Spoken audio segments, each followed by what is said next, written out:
Starting that over.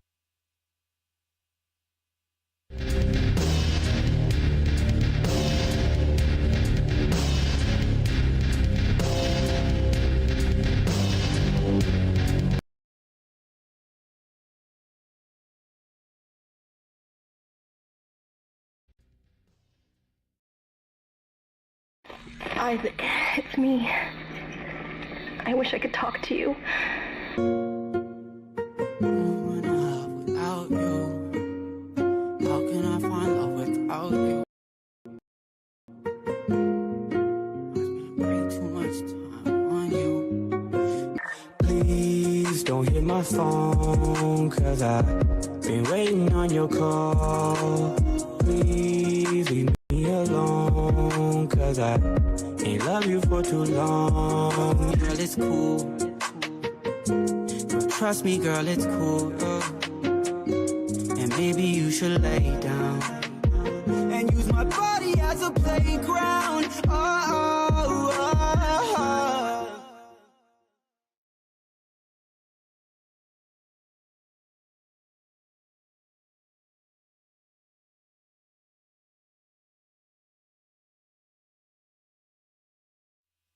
Oh, that's weird. My hotkeys aren't working now. Hold on. Yeah, what the heck? None of my... What happened? So I was typing something earlier, and it switched from the intro to this screen, and now I can't get it to switch back the normal way, which I have... Like, I have keys. I use my num keys. There we go. Now it's working. I don't know why it wasn't. Hey, howdy, hey, pals and gals, and welcome to MGS2 Platinum Playthrough Part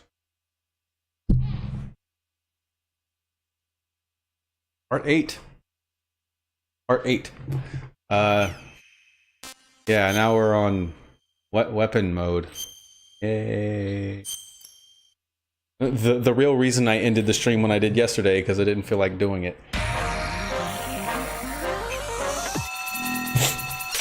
Weapon mode sucks. It's okay, it's admittedly better.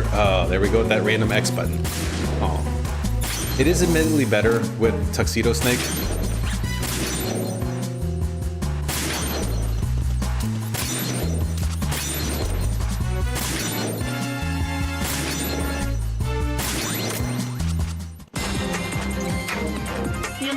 And the music helps.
When you're too lazy to aim in first person, and it won't auto aim at the explosive target.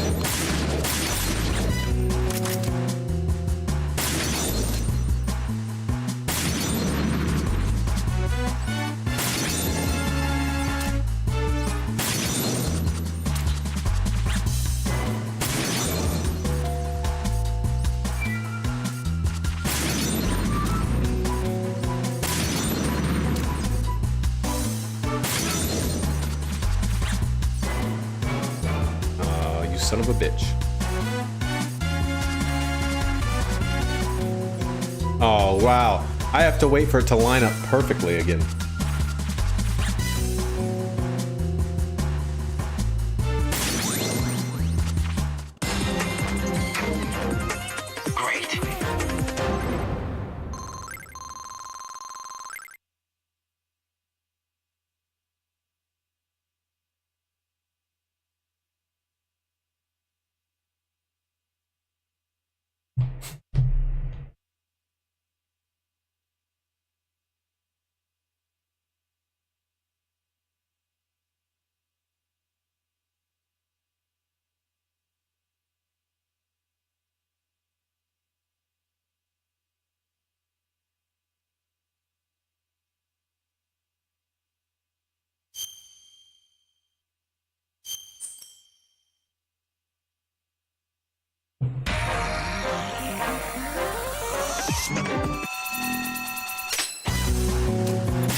Wait, why are the decoy, the red targets disappearing? Congrats, Snake.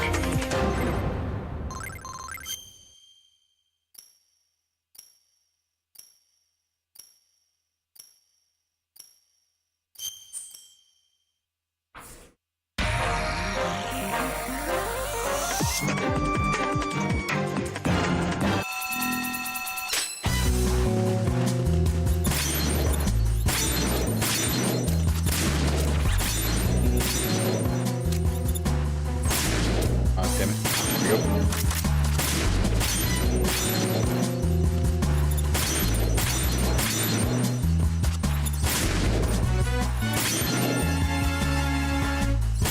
Oh, bitch.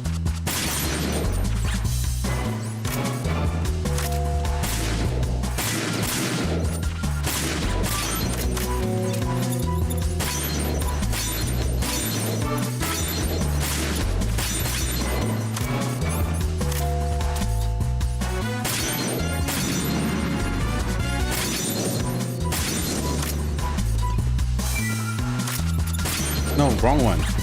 I mean,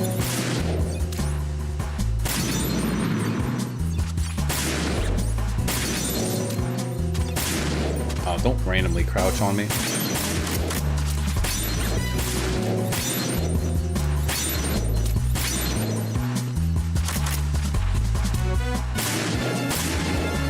Oh, even the explodey ones disappear.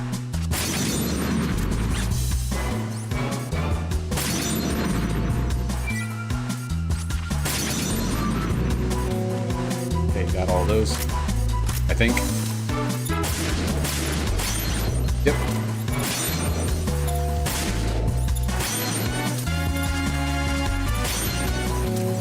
Dang, it disappears right away.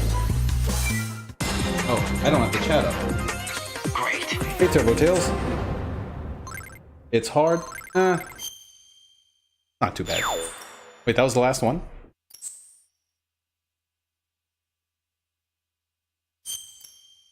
Oh, whoops.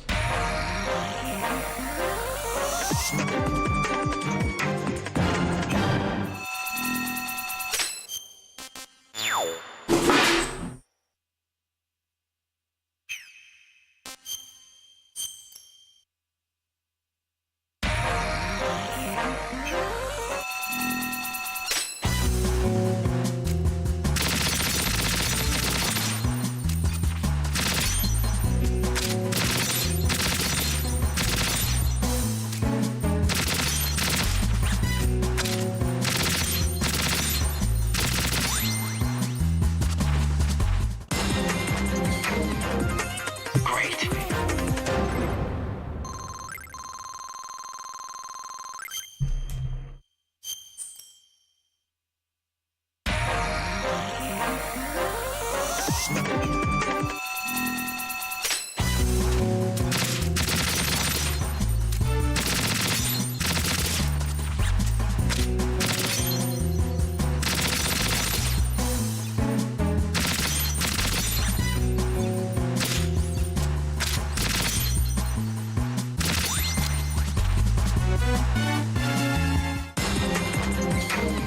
You know what you're doing.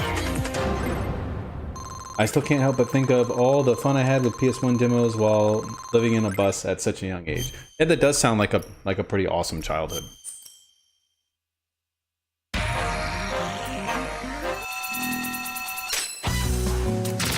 Uh-oh. Oh, I thought he was just gonna keep going around.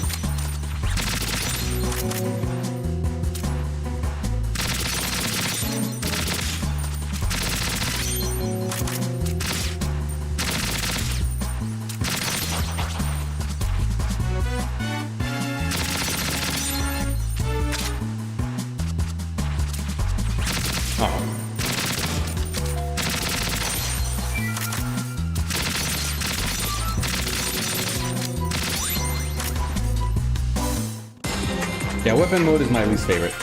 I would always talk to myself as if my bed and the back had an audience.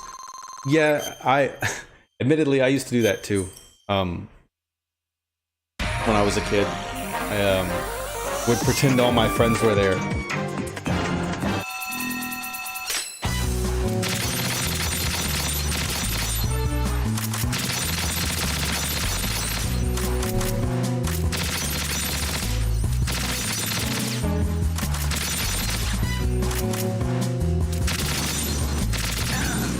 Ow.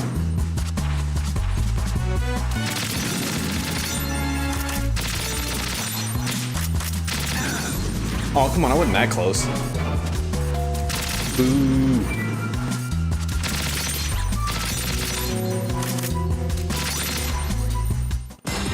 Hey, pause time. In Dream Mix TV World Fighters, Solid Snake could go up against Optimus Prime and Megatron. What?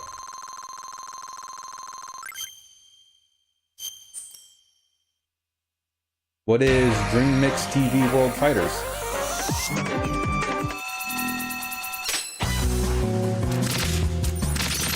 You know, you think you know stuff until pause time talks, and then it's like you don't know anything, as it turns out.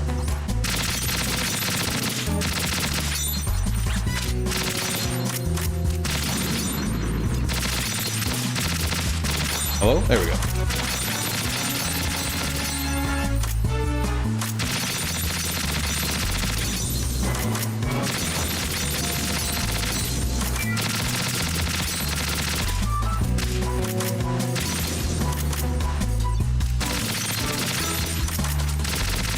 Oh, I can't reach it from over there. Could just aim in first person, but who wants to be bothered with all of that?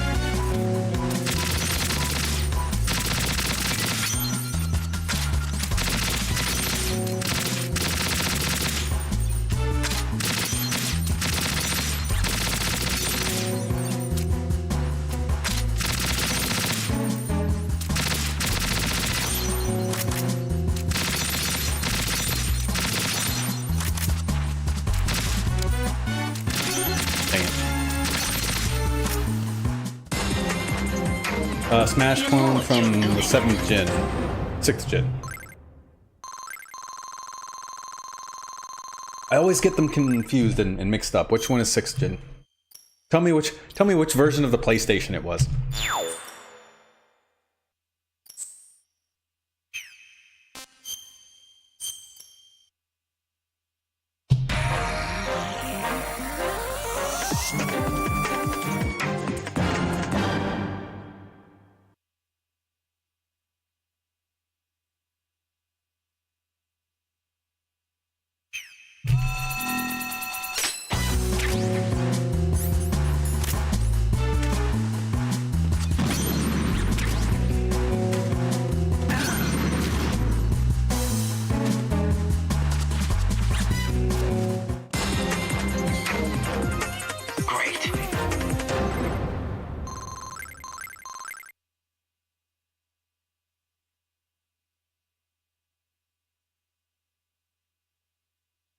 Hang on one second, you guys.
Yo, yo, yo, what's up? Hey, David, how's it going?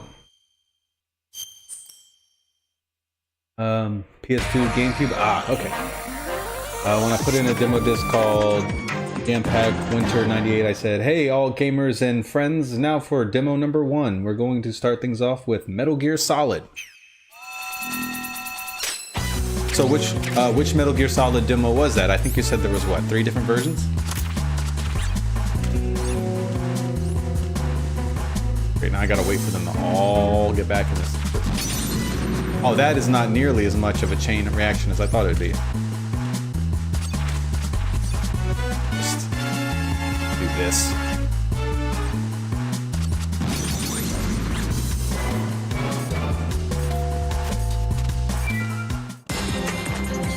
The longest one from North America all the way to talk with the DARPA chief. Really, that's a pretty extensive demo.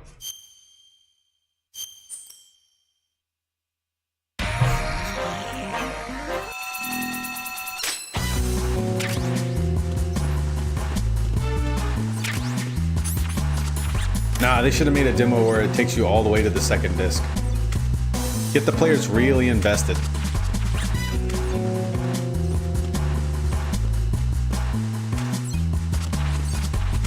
This is a horrible idea, because I don't even remember which order I set them all off in, or I placed them all in. But I got some.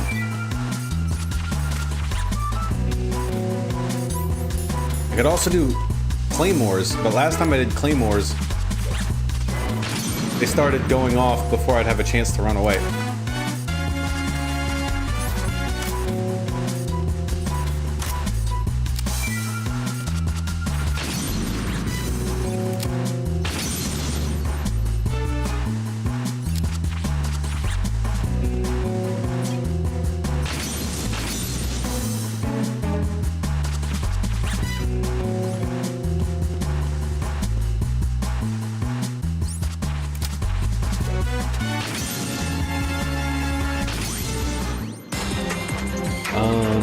The version from Volume 8 is shorter and has English subs and Japanese words.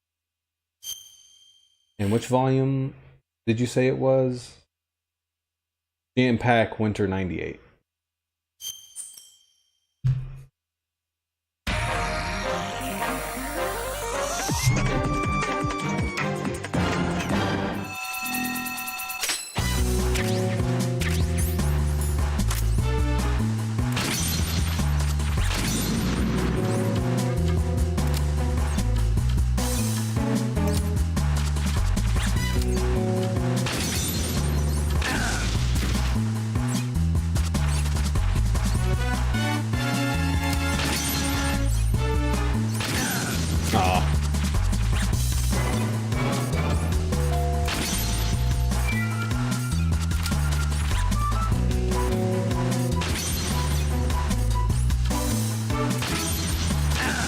Oops.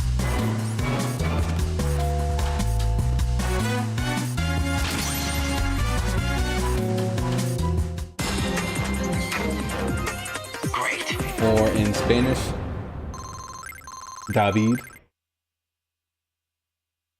I can prove it if you want by doing a video of that demo, the longest one. I mean, I believe you.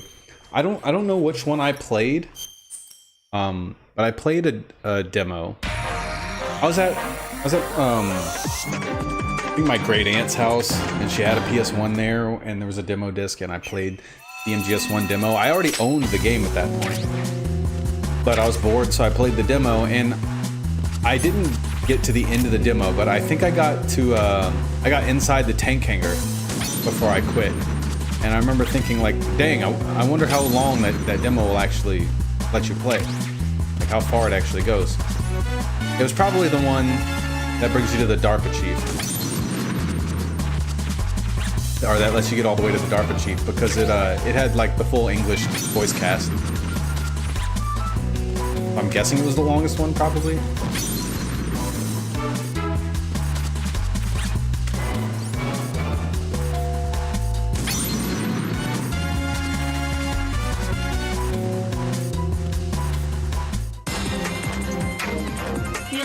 The shorter demo ends once you crawl into the air duct.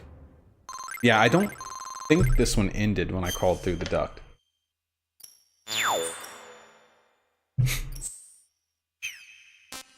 Oh boy, grenade. This is my absolute least favorite one. Like, weapon mode is my least favorite mode. The grenade one is my least favorite of the weapon modes. Because this grenade launcher sucks. Or at least it does for me. Like, I just have the hardest time judging the arc on the shot, and then there's little to no splash damage. So you can land a grenade right next to the target, but it won't blow up. Must have been Jam Pack Winter 98. Yeah, and I mean, it would probably be more helpful if I could tell you like what other games were on the disc, but I don't remember. It's been so long. I know I played another demo disc that had Driver on it. I don't know which one it was. I don't even know if there was more than one Driver on PS1. But it was a Driver game. I remember I thinking it was so cool because like it was a third-person perspective, and GTA on the PS1 was not. It was a top-down, sprite-based game. No 3D models, no third-person 3D camera. It was all top-down, like a Game Boy Advance game. And this was more like GTA 3 style, like full, 3D landscape, 3D cars, like a full third-person perspective. I think the character that you play as was like a pseudo 3D sort of thing, like a 2D sprite in a 3D environment, kind of like old school Doom. It had medieval Spyro and such. I don't know. I can't remember.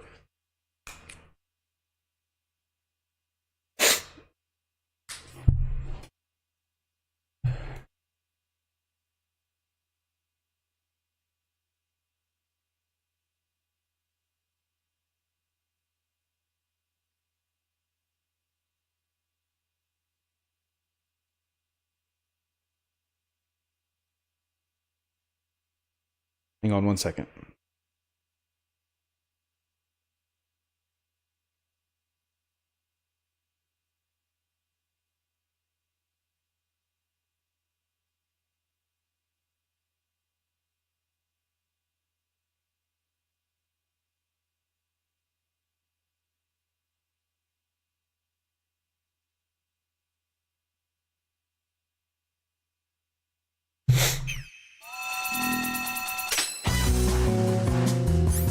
Oh, it's over there. Tekken 3 is still the best of the PS1 Tekken. Oh yeah, for sure. Tekken 3 is eons better than the first two. Never played 4. Didn't play 5. I played like some other version of 5 on the PS3. I think the one you were talking about yesterday, or maybe the day before. I don't remember. But I played 6. Interesting story mode. Interesting that it had an actual story mode. It played completely different than like the main game. Kind of like this like hybrid sort of gameplay, kind of like what Mortal Kombat Armageddon did, where like the main campaign they're like playing like a third-person beat 'em up, but then occasionally there's the traditional like fights.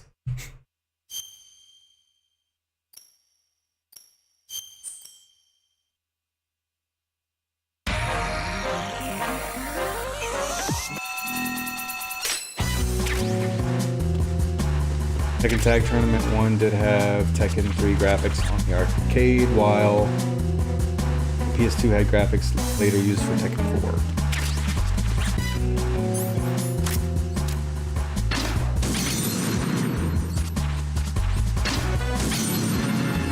I'm already doing better in this than I did last time when Zig was watching me fail.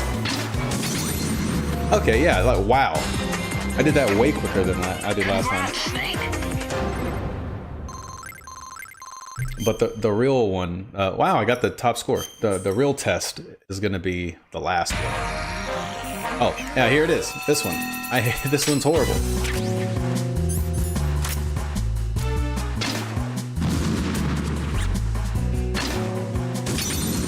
Okay, well, I'm not doing the worst. I've done. Wow. Okay, so I guess. Wow. Okay. Yeah, we're off to an amazing start.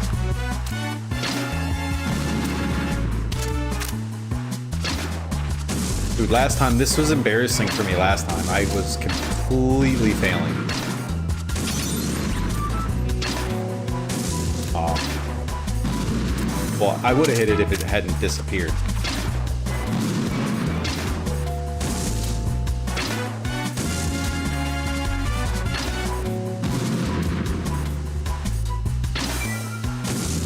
Okay.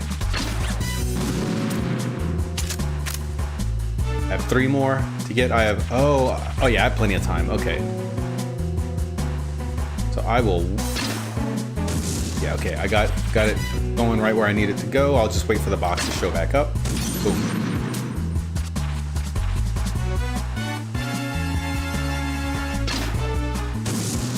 A little higher. A little higher.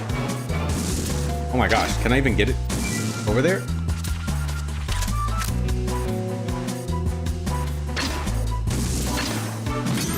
Okay, one more.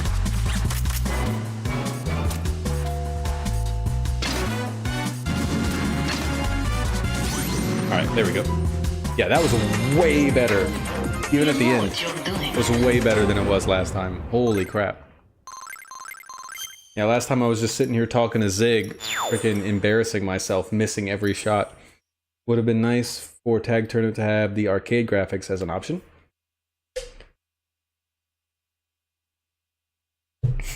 Like a downgrade?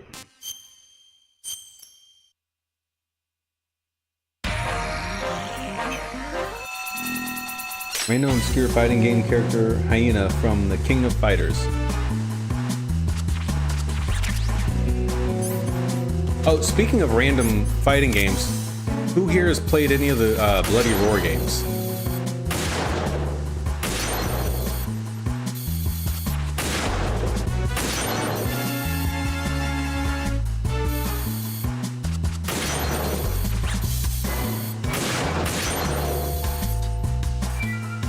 Nope.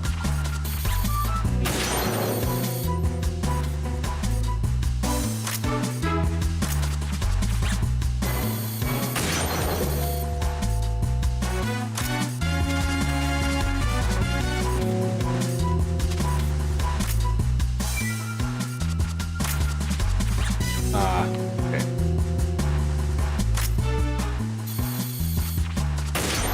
Okay, but where's the last one?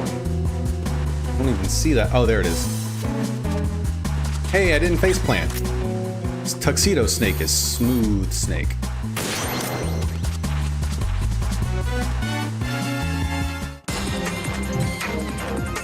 Great. Bloody Roar, only in Mugen. When I played Tag Tournament, I played solo mode to make it feel more like a remake of Tekken 3.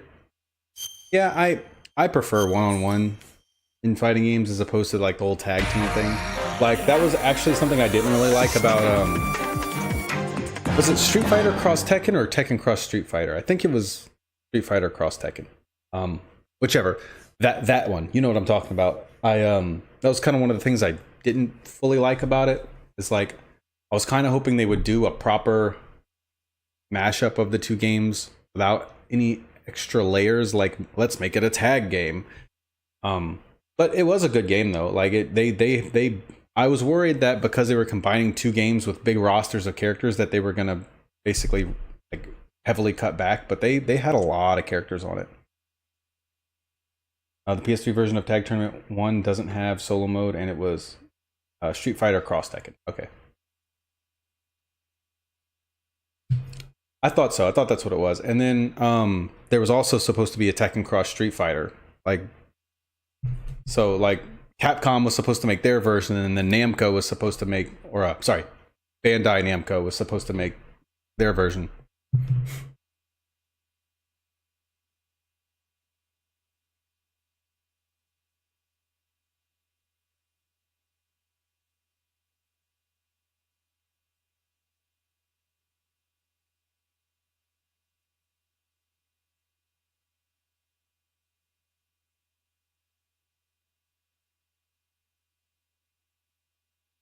So, I'm sorry, guys, 1 second.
My brother had Tekken 2 while I had Tekken 3 back then. Yeah, I want to say I think I played Tekken 2 once in a local arcade. Wow, I said give me a second, everybody, and 2/3 of my viewers, which was only 3 viewers, they just dipped. Oh, and they're back. Okay, so Prism is just being weird.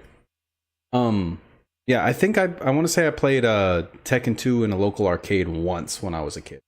I don't really remember much about it, but I do know that Tekken didn't start being like a serious fighter, or it's considered to be the case that Tekken didn't start being like a serious fighter until Tekken 3. Like they apparently, just from what I've seen and like, because I watched like a whole video on the Tekken lore and everything, like Tekken was when it got serious. Tekken 3 was when it got serious. Why my brother wanted the second game more than the third game, I had no idea. Well, I mean, the second game had a lot of characters that didn't make a comeback in the third one. Like it had Kazuya. Was that his name? Kazuya? I'm pretty sure I got that right. Yeah, Kazuya Mishima. It had and it had, I think all the other characters did eventually make a comeback, except for Jin's mom. I don't think she, as far as I know, correct me if I'm wrong, but I don't think she ever made a comeback in any of the other games. I could be wrong. True, he also had Jet Moto 1 while I had 2 Extreme. I remember, I don't think I ever had Jet Moto 1. I think I had Jet Moto 2. Not really a huge fan of those kinds of games. But back then, like when I was a kid, I mean, I played any video game that I could get my hands on. I was just excited to try something new. But like my favorite PS1 games growing up, I can't even count Metal Gear Solid because I didn't play that until I was in middle school. Like as a young lad, my ultimate favorite games growing up were probably Spyro, Rugrats Search for Reptar, Tekken 3,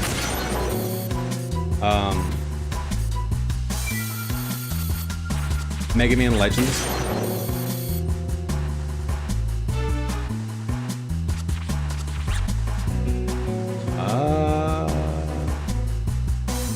Tony Hawk Pro Skater 2. I was terrible at that game, but I liked playing with the cheat codes. Like you could fly and stuff, and I liked messing around with the map editor.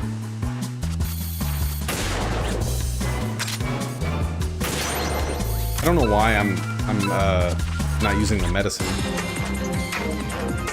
Great. Too Extreme.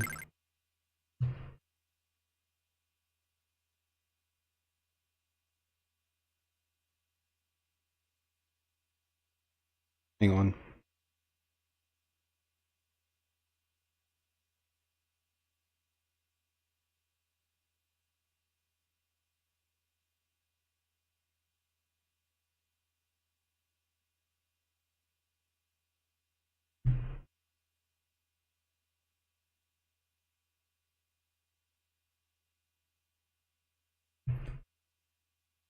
Too Extreme had 4 racing modes: roller skating, skateboarding, bike riding, and snowboarding.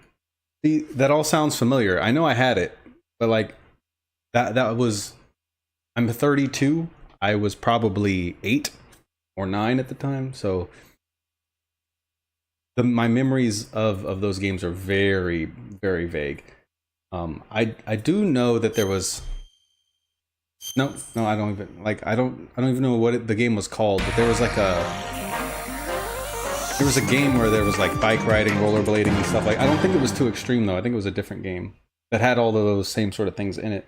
Maybe it was Too Extreme.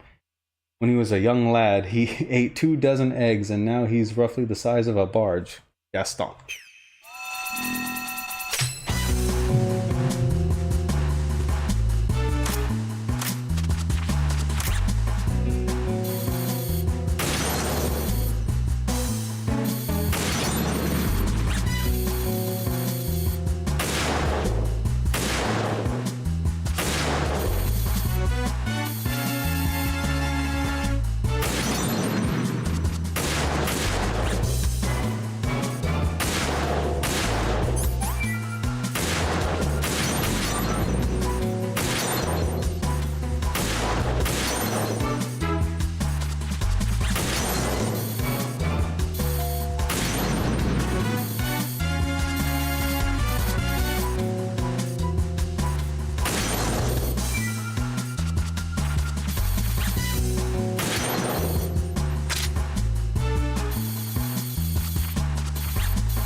Shit.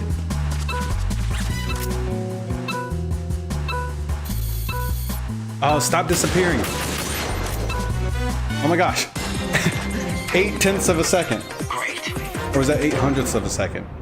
Whichever one that was. There was basically 0 time left. I remember trying all demos on one disc to see which full game I'd want to buy, but then I said I'll have to try all the demos again. Yeah, demos were pretty cool. They made it a little bit easier to know what games were good or not. Anybody else kind of miss the days when like PSN and like all the digital storefronts had like tons of demos for the games? I mean, that's still kind of a thing. Like I still see like it's less demos, more free trials. Like you can play like the first 30 minutes of a game or something like that. It works differently from game to game. And they're not always called demos, but they kind of serve the same purpose. But still, a lot of games don't do it. Great. I wonder why that is. I read that already. Like, my game will have a demo. I'm hoping, if my demo is, you know, robust enough, I'm hoping to, like, maybe start a Kickstarter or something.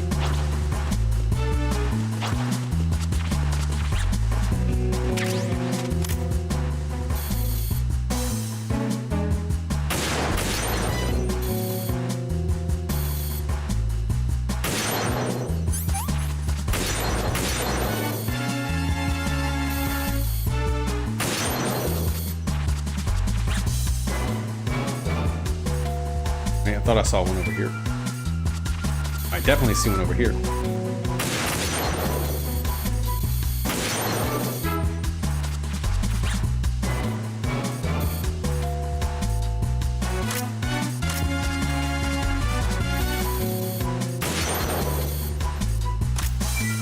Oh, that's an anti-target.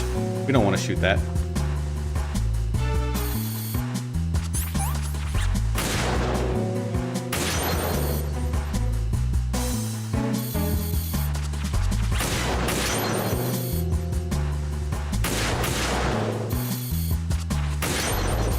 Hey.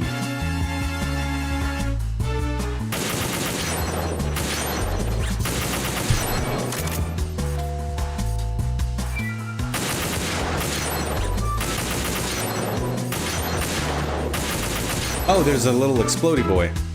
That's what I need. Didn't see you there, pal. Damn it. You know what? Oh well, I don't care.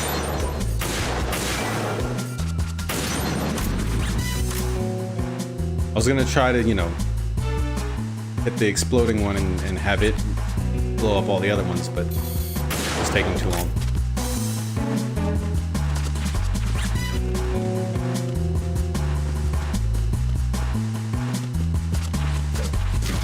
Oh, damn it. I didn't expect to roll into a second set of stairs.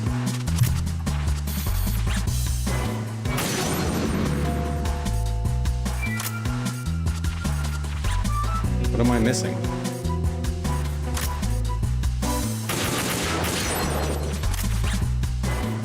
Uh-oh. Can't shoot targets if I can't see them. Where the hell are they?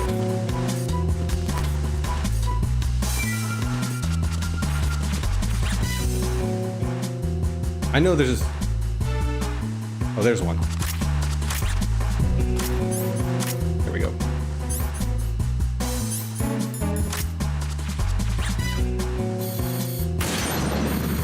Where's the last one? Oh, there it is. I see it. I see it. Hold still.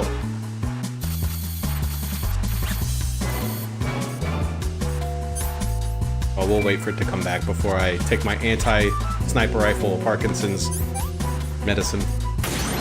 The Pentazemin.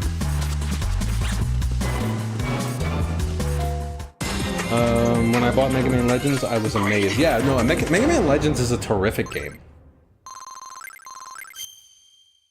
Like, for me, that one aged really well. I can still play it today. And I've been planning on streaming it for, like, a long time. Another one I didn't play until I was a bit older, but one of my absolute favorites on PS1 was Tomba. And to a lesser extent, Tomba 2. Tomba 2 had a lot of cool stuff in it that Tomba 1 didn't have. But and there's also kind of felt like it lost some of its charm from Tomba 1. Like, they both have their pros and cons. I can't say one is definitively better than the other. But gun to my head, probably I'd pick Tomba 1. Gex 2 and 3 are better than Gex 1. Yeah, I never actually played Gex 1 because it just looked like a basic 2D side-scrolling platformer, and you know, Gex 2 was all 3D and fun looking and cool. You know, at the time, not that there's anything wrong with 2D platformers, it's just I was a kid. Gex 2 looked more interesting. Rayman 1 was a fun 2D platformer. Yeah, I didn't like Rayman 1 too much because I sucked at it. I liked Rayman 2 though. 1 second, you guys.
Donkey Kong. Yeah, sorry about the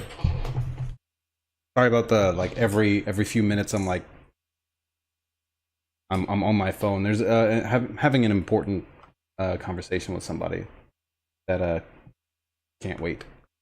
The Donkey Kong Country trilogy was fun on Super Nintendo. I never played a single Donkey Kong game or a Banjo-Kazooie game in my entire life. Fun fact. I've never owned a Nintendo console other than the handhelds. My cousins had a Super Nintendo and an N64 growing up. So I was only able to play what they had. And they had a lot of Mario games. They didn't have any Donkey Kong, Banjo-Kazooie, or Zelda games, or Metroid games. They didn't have Perfect Dark or GoldenEye or a lot of the like really famous titles.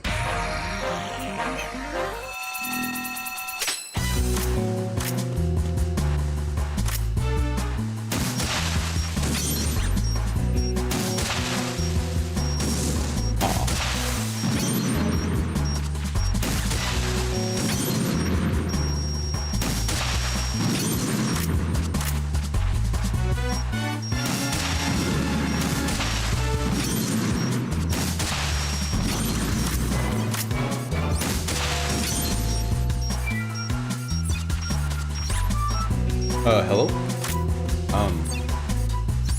What? Oh, there it is. I'm like, where's the target? You know what you're doing. Conker's Bad Fur Day? One of my other cousins had that. So I played like a very tiny amount of that.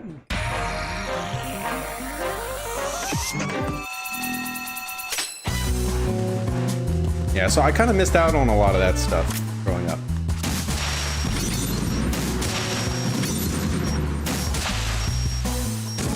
Anybody play the Ghost in the Shell PS1 game? That was another one that I really thought was cool growing up. Just, I don't know what it was with me. I had this thing for like being able to stick to walls. So like, that's why Gex was such a cool game to me, because there were certain walls that you could like stick to and climb. Same thing with Ghost in the Shell. You're in this like spider mech that can like crawl around on buildings and stuff. I thought it was super cool. And then, of course, when Spider-Man came out for the PS1, it blew my little mind.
Mom and dad and brother once said to come watch a movie with them. I said, I'm playing my demos right now, guys. Come on! Oh yeah, no, especially back then, like parents, I mean, now that, you know, generations of gamers are becoming parents, it's a little different, but like growing up, like parents had no, especially grandparents, had no concept of anything. Like, okay, so online games, you can't pause. Or like, I distinctly remember, I can tell you, like the game I was playing, where we went and everything. It was I was with my cousins. I was spending the weekend at their house. I was playing Legacy of Goku 2. I was struggling trying to think of what it was called. Legacy of Goku 2 on the GBA on my blue Game Boy Advance SP. I'm sitting in the car and I'm desperately trying to get through this boss fight. Probably one of the fights with Cell. If I remember correctly, I think it was second form Cell on the islands with Trunks and Vegeta, and I was trying to get through that so I could get to a save point because otherwise I would lose hours of progress. And I just remember my aunt and uncle kept yelling at me to just turn it off, and I kept trying to get them to understand what just turning it off would mean. This ain't Dark Side Phil. No, it is not. It is absolutely not Dark Side Phil. I can act like Dark Side Phil for a little while if you'd like.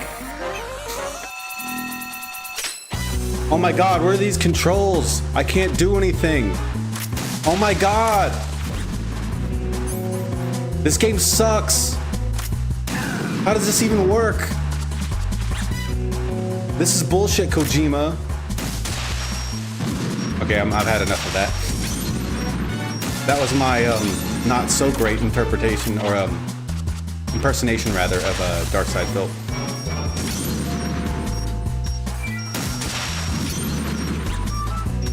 I forgot that guy was a thing.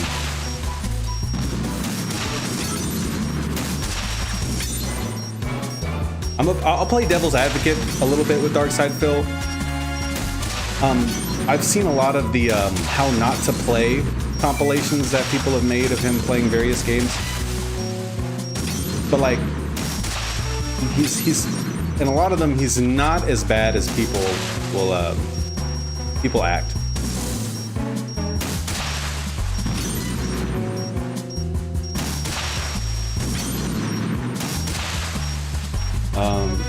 Mom's like, playing, there's no time for playing, Andrew, you have dinner to eat and stuff. Yep, see? Yeah, as an adult, I understand that there are times when you just have to you know, take your loss and turn the game off. But, I mean, it is what it is. I do think that a lot of the adults in our lives back when we were kids didn't understand the, at least for us, the gravity of what they were asking us to do. Especially if you had like a lot of progress, a lot of unsaved progress, and you weren't near a save point. Or you were playing something online and couldn't pause it. And it's like, just give me a few more minutes. Just a few more minutes, please, and I can save. And they'll just, like, some of them would just do this thing, like, unplug the system. Heartbreaking. Absolutely. Like, you want to destroy a kid's soul? You want to rip the soul straight out of their body? That's a really good way to do it.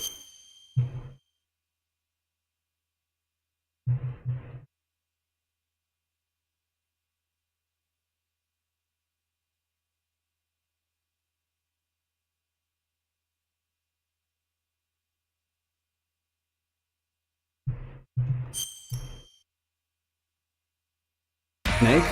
Snake? Snake! Mom's like, oh, I read that already. Back then I wanted to finish a game, and Dad's like, oh, no, you're not, Andrew. You're coming out right now.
Oh, damn it. Hit it at just the wrong angle.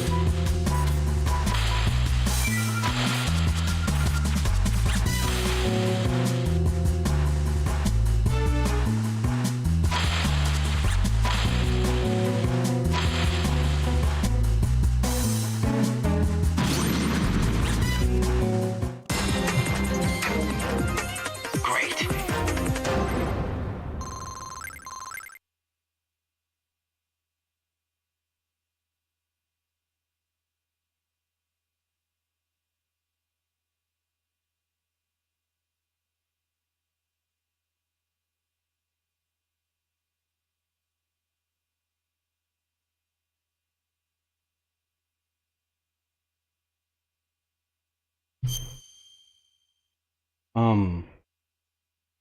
Yeah, parents can be a real drag sometimes.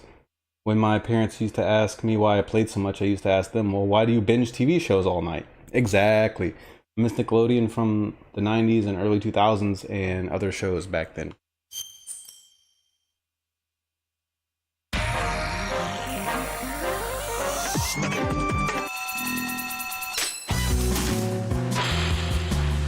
This one seems... I don't know if this is... Oh, no, never mind. It's the same. Okay, I've something about this level seemed different from the last time.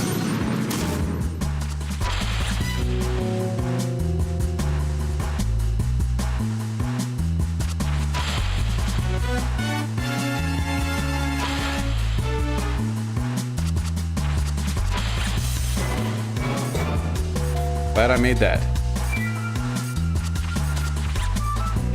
Move, move. Damn, why does it stay in one spot for such a short amount of time and then in the other spot for a much longer period of time?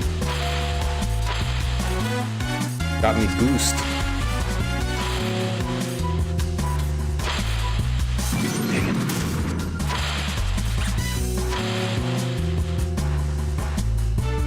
Should've just let it boost.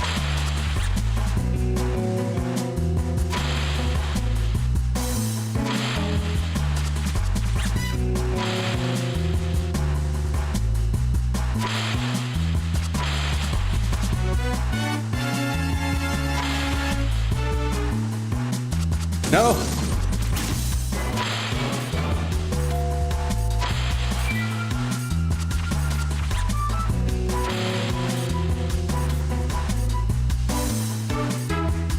Could totally just skip straight ahead to here. Just realized that.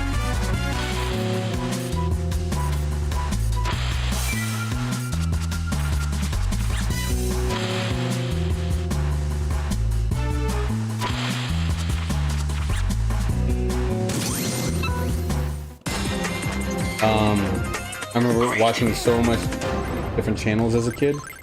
I mainly stuck with I kind of would alternate between Cartoon Network, Nickelodeon, and Disney. Cartoon Network was my preferred, for sure, 100%, especially with Toonami. And a lot of people don't remember this. Everybody, for some reason, this got like memory hold, and everybody thinks that Toonami was always like a once a week program. No, Toonami used to run 5 days a week, sometimes 6. On normal weekdays, it would run, I think it would run once in the afternoon, or right after I was getting off of school. I would always watch it. And then again at midnight Eastern time for Toonami Midnight Run. And then I think for a little while, I want to say it was Sunday mornings, there was Toonami Rising Sun. Like, Toonami was a phenomenon. Oh wow, okay. So, not a box. Just hit a wall. That's embarrassing. Okay.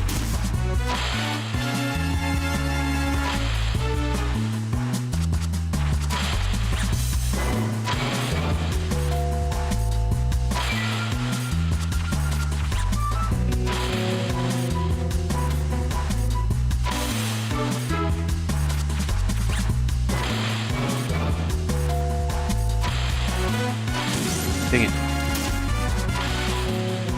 The boxes are moving differently than they did last time.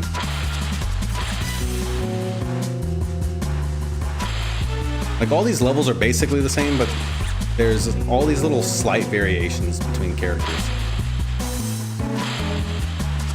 Like I want to say in previous levels, that box right there just kind of moved back and forth along a different axis in a different direction. And it wasn't even much of an obstacle.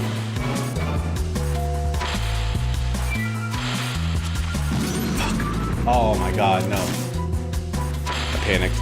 I didn't know which way that box was gonna go. I tried to...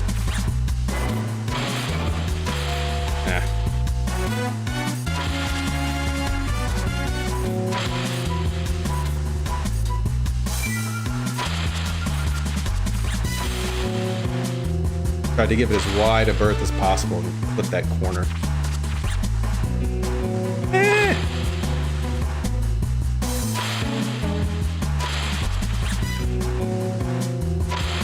Wait, was it the box that hit me? I thought I hit the corner of the platform.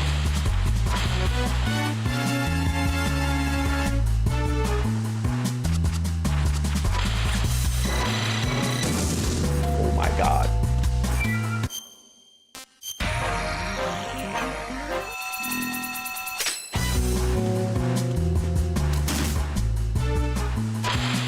I wonder how much of...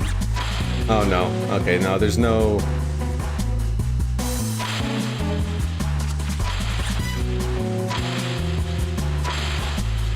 Dang, I was hoping maybe there was like a secret shortcut I could sneak in into like a duct on the side or something.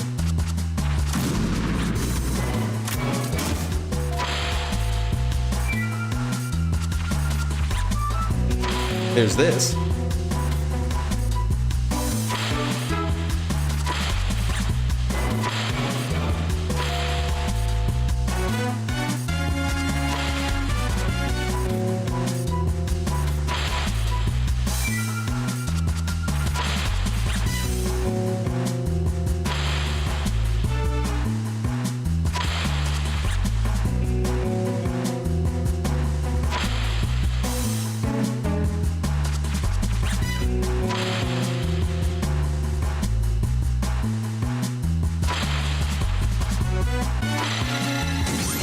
Barely got it, but I got it. Great.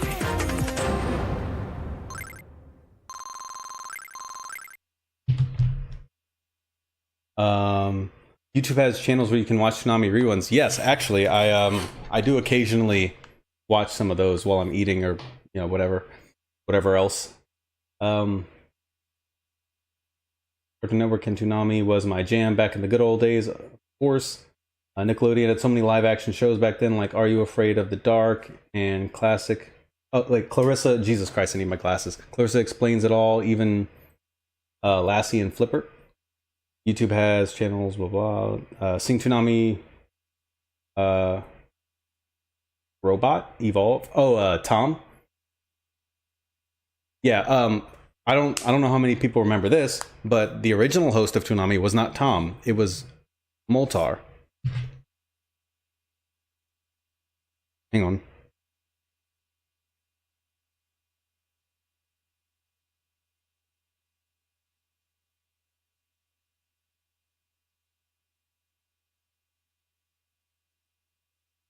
Hang on 1 second, you guys.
YouTube has oh, I didn't know that. Power Rangers official channel.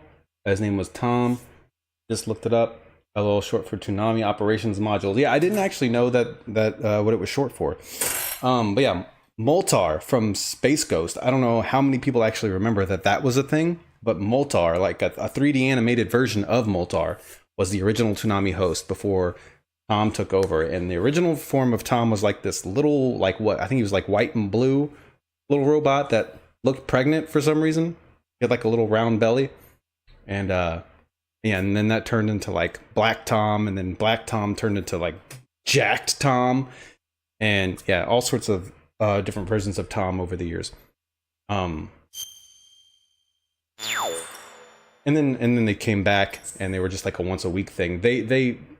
I remember the day I got home from school and I turned on Cartoon Network, and I was expecting to see Toonami like I always did. And instead, and again, I don't know how many people remember this, it was freaking Magoozy. Does anybody remember Magoozy? It had the 2003 TMNT reboot. It had the which, by the way, is the most in line with the comics if you compare all the different, like, millions of freaking Ninja Turtles reboots by now. It had Code Lyoko, and then I don't know, probably some other stuff that I don't remember, but those are the only two that I actually watched. But it took over the airtime that Toonami used to have, and my life was never the same after that. Because we already lost Fox Kids by that point, and I don't know how many people remember that, but that they used to play Transformers, Beast Wars, Digimon, season 1 and 2, and I think a little bit of 3 played on there before they got canceled. Power Rangers, basically everything Jetix ended up playing later on.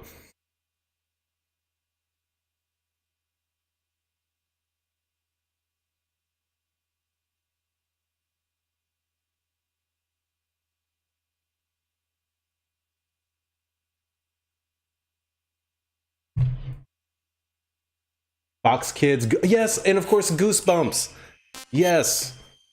Dude, not gonna lie, I was too chicken shit to watch Goosebumps as a kid or read the books. It sucks too, because now as an adult that stuff's not scary at all, so I can't really enjoy it. Like, I can't really go back and like rewatch any of those episodes or read any of the books and actually get anything out of it. But I couldn't get anything out of it when I was a kid either, because I was too scared of it. So I just don't get to enjoy it. I like missed that whole thing. I maybe read one Goosebumps book growing up.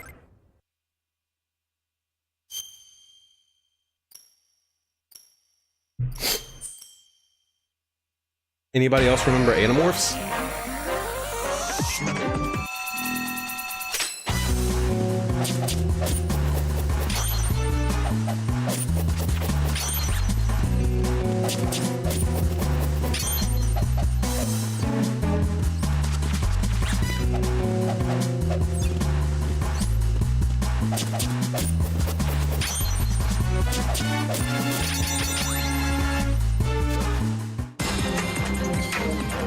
Congrats, Snake. They were creepy as a kid. Yeah, I slightly remember Animorphs.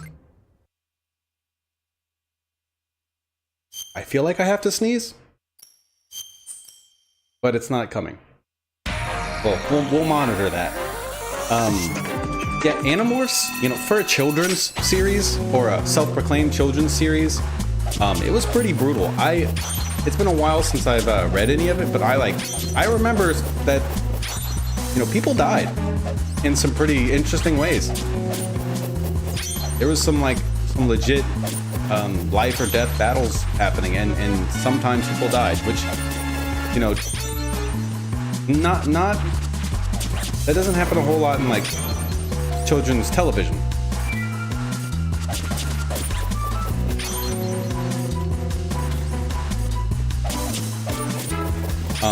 But yeah, children's books seem to be on just a whole nother level. I read a Snake, what the hell are you doing? I'm pressing circle and he's instead just jumping off the thing. Guess he's too close to the ledge. He doesn't like it. I remember reading a book a few years ago. Ended up finding out later it's supposedly a children's book. But I'm not sure exactly how I'd classify it, because it's, you know, it's not like what Animorphs or the Pokemon novels were. Like, this was like a legit novel with small print and no pictures. But it was apparently still more geared towards children.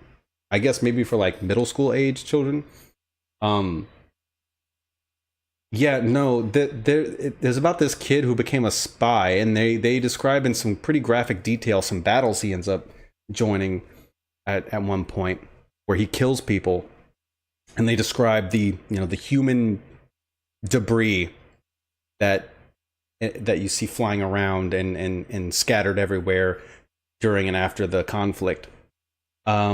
There's also some strong racial and suicidal undertones. Well, there's some racial undertones, and there's just a straight up suicide. So there's like this one general in this military that's black, and this is during a time where, you know, that's just not a thing. And of course, all these white guys are they're very upset that he's amongst their ranks, and he's got the beautiful blonde wife that they all want, and they're all jealous. And so they spread some rumors that she's cheating on him. His wife is cheating on him. Plant some fake evidence or something, and he ends up finding out that she's supposedly, you know, cheating on him, and he confronts her. She denies it. He doesn't believe her. He strangles her to death. And then shortly after, something happens. He ends up realizing the truth, and he kills himself. But he doesn't just kill himself. He looks the protagonist, who just snuck into the room through a window. He looks the protagonist in the eye and as he kills himself. Children's book. So, yeah, that's an interesting. And that's not even the main plot. That's just like a subplot that they just tossed in there.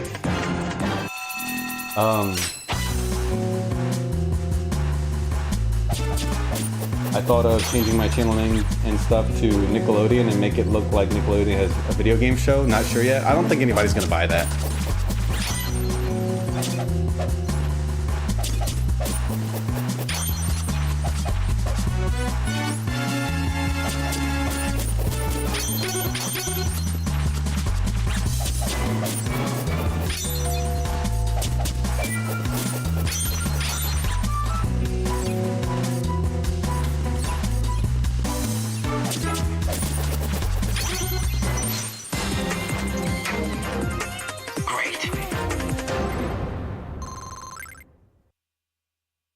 Oh, hey, Zig the Kid. Nickelodeon had a video game based show in the 90s called Nick Arcade. How do I not know about that? So probably not a good idea then, huh? I mean, you could do it just for fun, just for the lulz. I'm just saying, I don't know for sure if you'd actually trick anybody. Oh, Zig, you're late. I did the grenade run earlier, and I killed it. You know, all those levels that I was struggling with the grenade launcher last time. I don't know. This time somehow I crushed it. Uh-oh.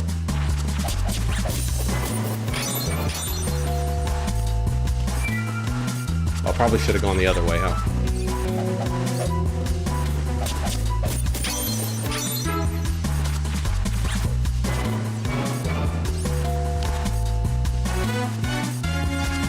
Grenades aren't this game's strong point. Yeah. Well, I mean, I never used them. I never used the hand grenades or the grenade launcher in the actual game. Just like I never used the assault rifles. I don't use stun grenades. Or claymores. Jeez. Every community poll, I'll write something like, next on the Nickelodeon game show is the Metal Gear Solid demo, followed by the Resident Evil 3 Nemesis demo.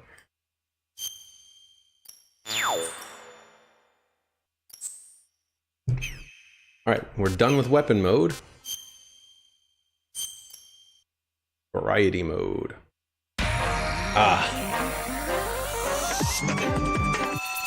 Yes. Okay, here we go.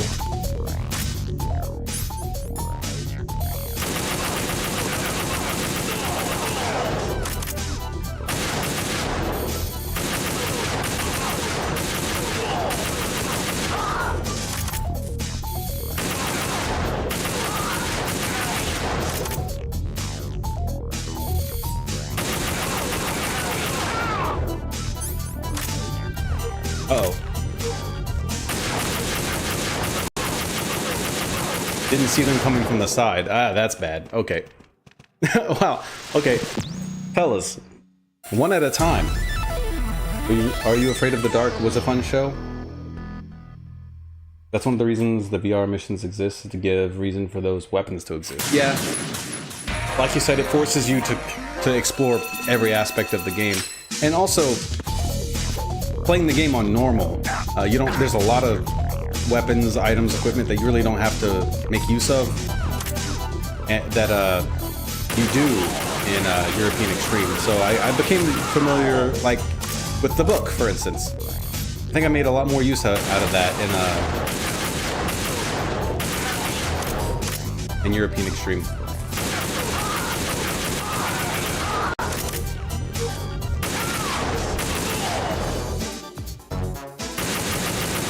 Damn it.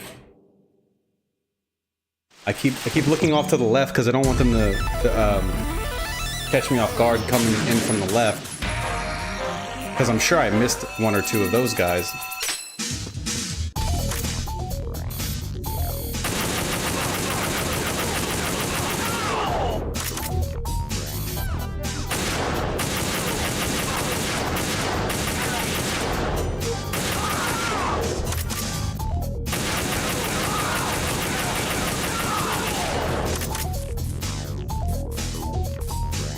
Okay, we thin their numbers down.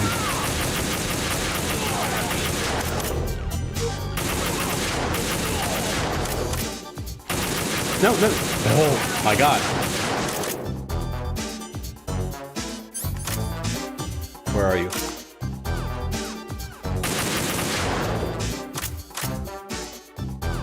Oh, that's the last one. No. Oh my god. I thought it said 18, so I was like looking over to the left to see if I could see the other last guy. Then I realized it was 19. Jeebus crisp. I almost screwed that up right at the end there. It may not always be best to use the bottom one. Oh yeah, no. Yeah, no, obviously not. That's why I didn't use it this time, because there didn't really seem to be much of an advantage to it, because the angles that they come from are completely visible from up here, and trying to dangle to and drop to the bottom level kills a lot of time, and you miss the opportunity to shoot them all when they're lined up in a row. It's really hard to do so, but if you line it up perfectly, you can headshot them all on a line as they run towards you. Yeah, that's what I was kind of doing in that trench. Because when they were running down the stairs, I was shooting them mostly in the center mass, and they weren't doing a very good job of dying. So I kind of corrected that a little bit when they were coming through the trench, and I had better results.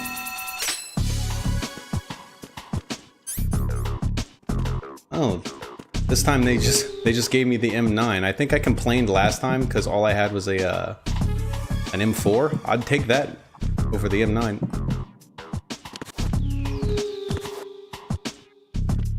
Why can't I knock? Oh, there we go. That was weird. That was not working.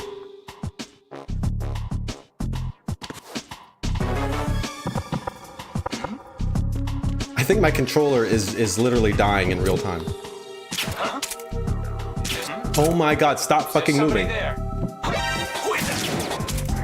We're starting that over. I also love Alvin and the Chipmunks back in the 90s. Yes! The werewolf movie? Come on now. You can't, not a single song from that movie wasn't a banger.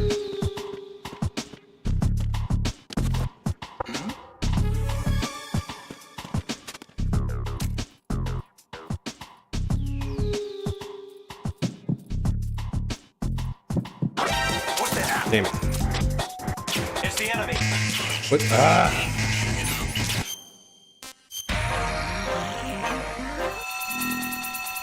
We're gonna have to try something different.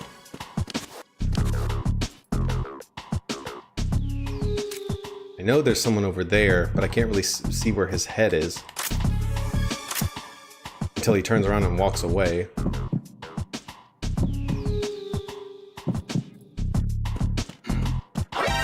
Counter the enemy. Damn it, see. And I don't know where everybody is because there's no radar and it's dark. Scooby-Doo, where are you? But the old version with the 70s songs. There was a bajillion different versions of Scooby-Doo. There was, you guys remember Scooby movies? And not like the actual movies, but there was a series called Scooby Movies. And that was the one where they always had like the guest appearance. Are you kidding me? You saw me from over there? Not even a, huh? Oh my god. Like, make up your mind. Stop staying perfectly still. Stop moving around.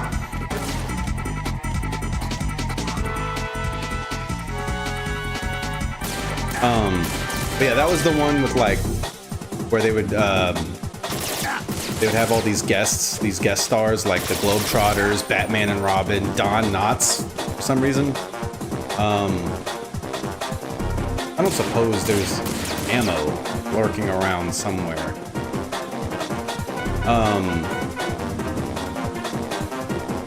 Was that all? I know there was other guest stars other than that.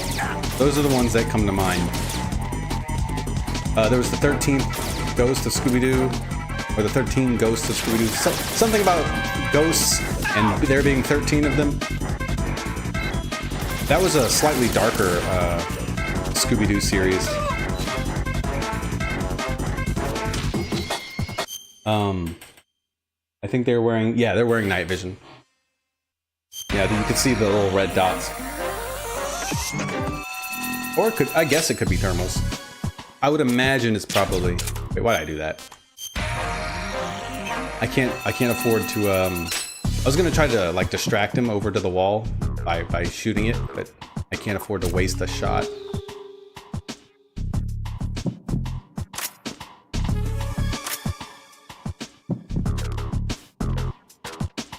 But still, even in, like, well-lit areas, they normally can't, they normally don't alert from that far away. Like, that's insane. That's a similar distance that you get in European Extreme. There's somebody there. Oh my god. I only have 7 bullets. We might have to do this old school.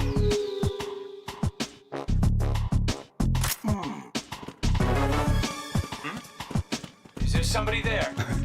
Freeze.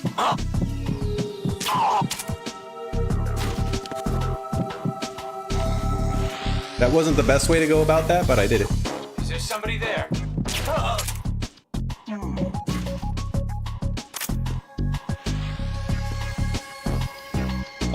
They see you from further away because of the goggles.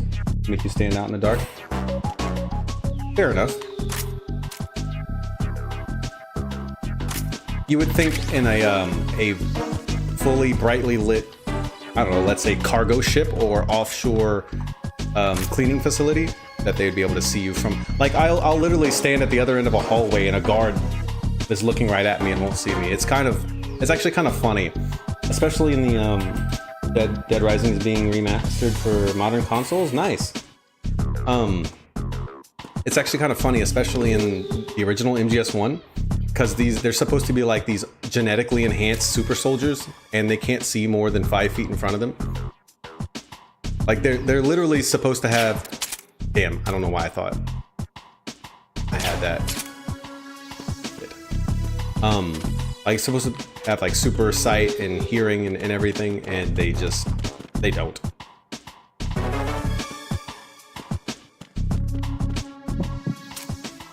Be a much better shot from here. Oh, you fucking, no way! Oh, okay. You know, and now that I think about it, that probably Encountered the enemy. Requesting backup.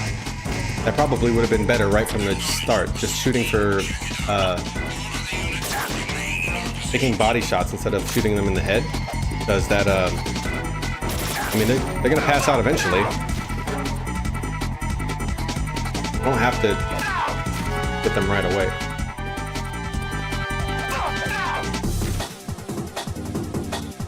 They gave me Pentasmin, so I'm assuming there's a sniper rifle, a PSG-1T, I would guess, somewhere around here.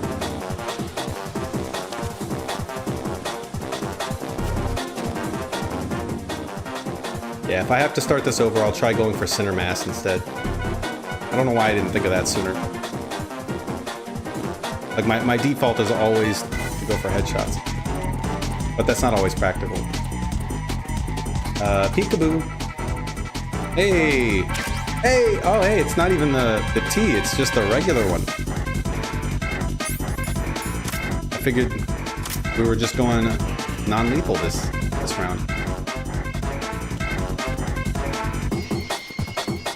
I don't know how useful a sniper rifle is in this stage, but we'll make it work. Figure something out.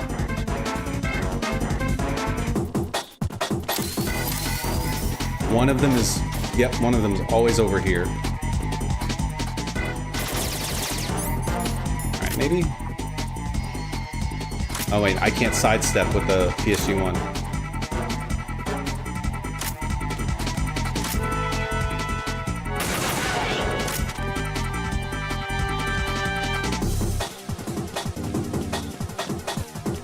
Oh, there's the other one.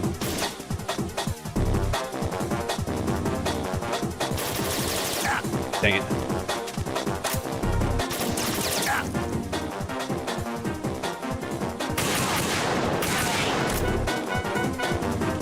All right, smooth. See how perfectly that went?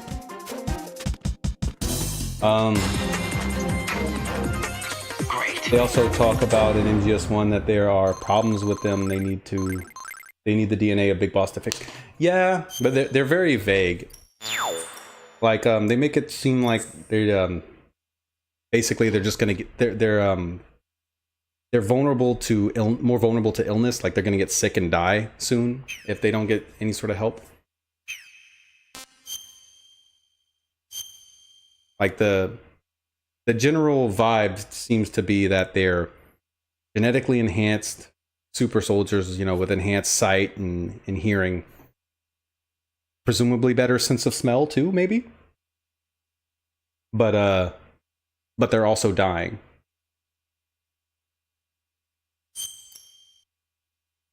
Yeah, Snake says something about the existence of the Genome Army, proving that the experiments were a success, and then he says, "Success? They're a complete failure."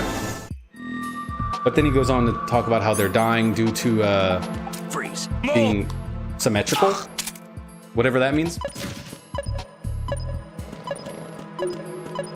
I guess it's up for interpretation. But you can't be a genetically enhanced super soldier with enhanced sight and hearing, but also not have enhanced sight and hearing. So if that's the interpretation of it, then somebody's got bad information.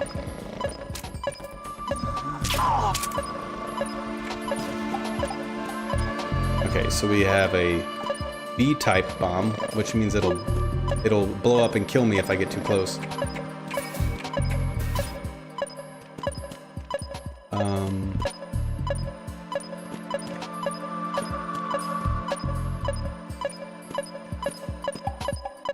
Okay.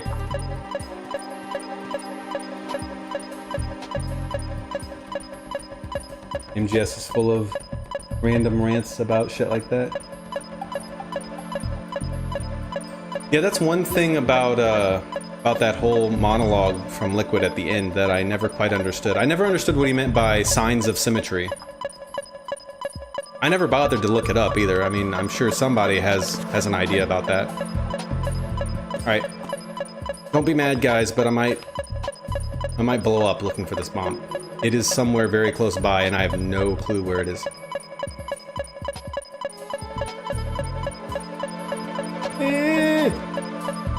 Oh, there it is.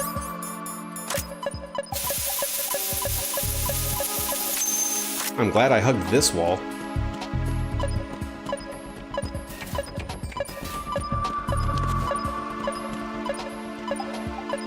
That one's probably on the other side.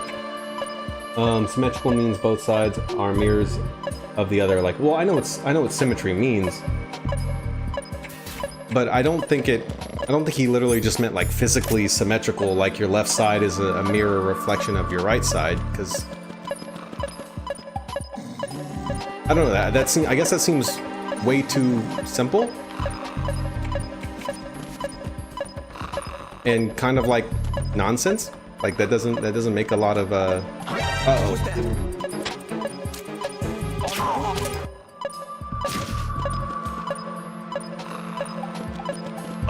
Who is that?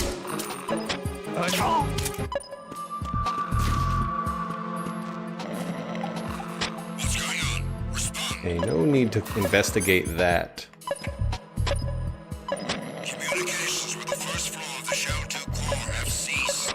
Carry out an investigation immediately. Where are they coming from?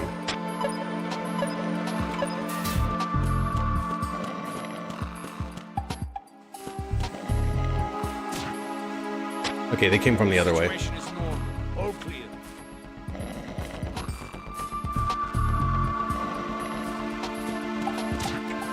Freeze. It was nothing. Well, I thought it would be on the other side, It was nothing. All clear. but I'm not hearing any beeps. I think he does mean it in that way, but it's such a random tangent. Yeah, like, The situation is normal. I mean, clear. okay, now I gotta look it up.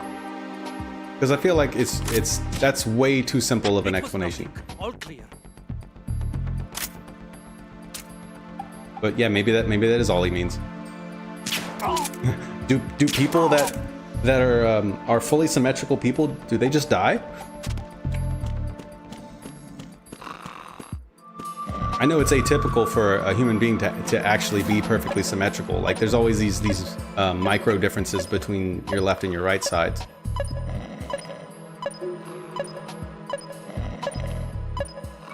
But why would the genome soldiers have signs of symmetry? If that's what it means, why would the genome soldiers be symmetrical now if they weren't before? I guess I assumed it had more to do with their DNA, since that's what was targeted, and having something to do with the symmetry of the DNA, but I'm not sure exactly what that would mean. Freeze. Where's that stupid bomb? Ah. You scoundrel.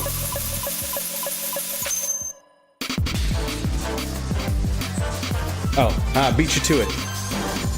Great. What his point is, I can only guess.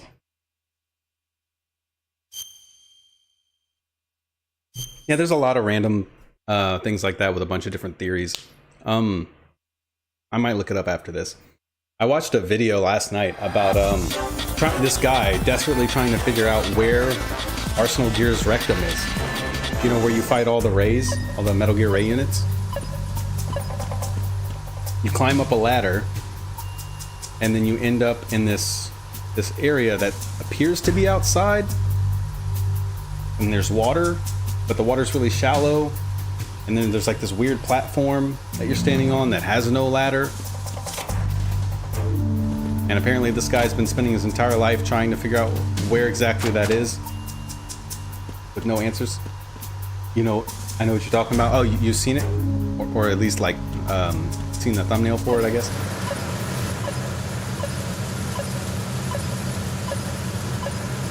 Right, already.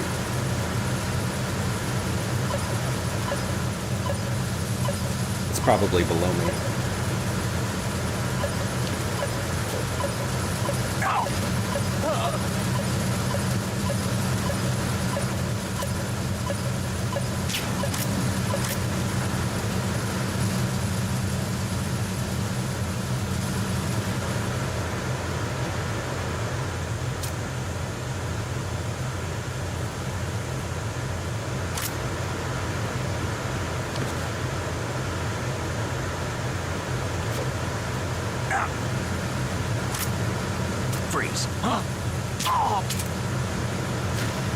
People have speculated about where that is supposed to be for a really long time. I believe in this room the machines are loud enough you can fire the guns unsuppressed and the other guards won't hear. Might be wrong, that's some unconfirmed conjecture I heard. Can't test that out now, but you might be onto something.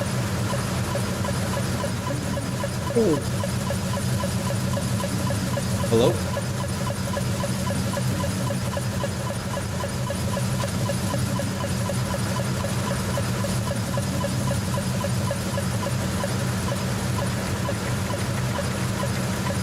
No, it's definitely below. Well, this might be suicide. Damn. Rip. But you might be right. I feel like, because I had the M4 last night when I was doing this same mission, but with Pliskin, and I feel like maybe the guards didn't notice when I was shooting. Have to verify that.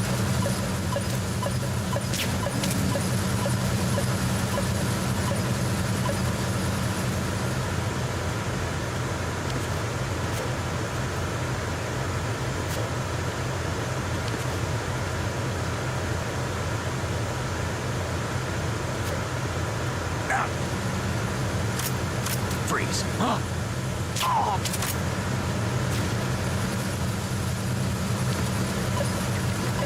You think the spray will reach all the way over there? I guess it depends on where the bomb is. Maybe it's under. Yep, there it is.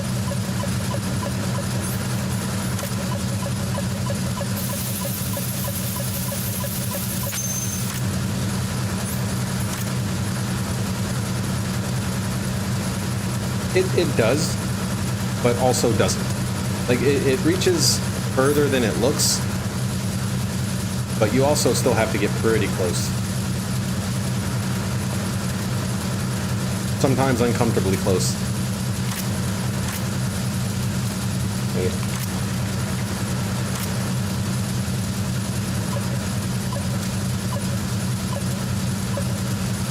No. He's gonna see me before I can get a shot off.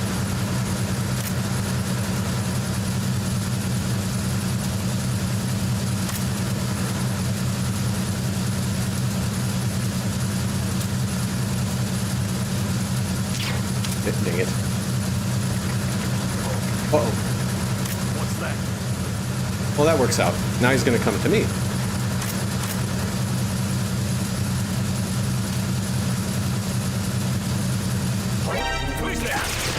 couldn't have walked. You couldn't have taken 2 steps.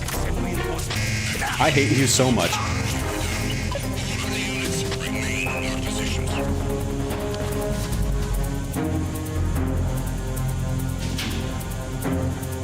Make my job hard for no reason. It's also useful in combat. Really? I know you can use it to wake people up. Oh wait, hell, that is a good strap. Oh, get up. Trying to. No, you need to come over here. There we go. Oh well, you know it works when they're lined up properly.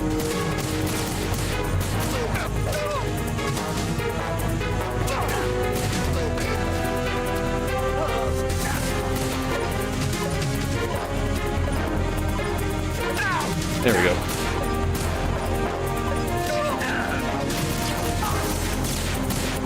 I'm not letting them take me without a fight.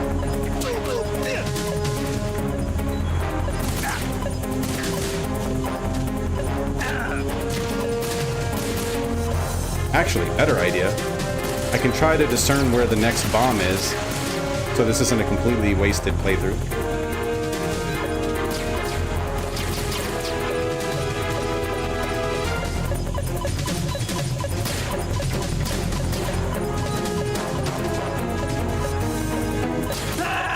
Damn. Okay, it's somewhere in this area. Spray them a moment, then set up an easy headshot. Yeah, but how useful is that when they're like in actual combat where they're swarming you. I could see that being useful, like if you catch one guard by surprise with that, like before going into a full-on alert phase. I never thought about using it in that way though. Lure them around a corner, yeah. Well, but what makes that better than a hold-up? Like luring them around a corner and then holding them up.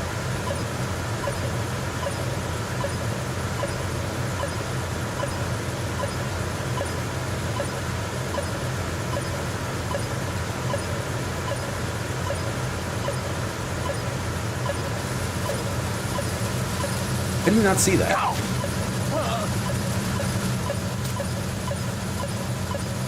What's the excuse for these guys? These guys aren't dying. These guys aren't failed experiments. They're not symmetrical as far as I know. It works on groups of guards.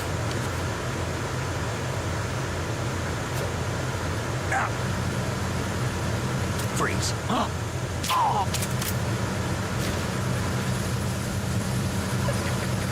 I try not to let it get to that point.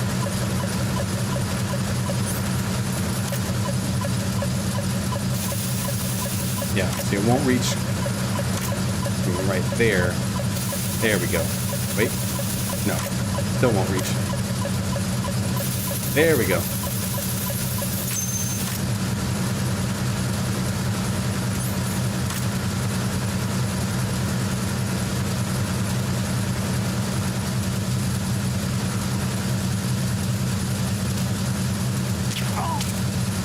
I got that guy. What's that? Oh, missed.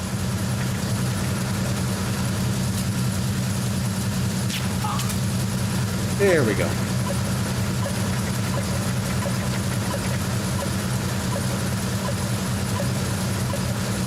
I think it's somewhere on that side, but I'm not sure.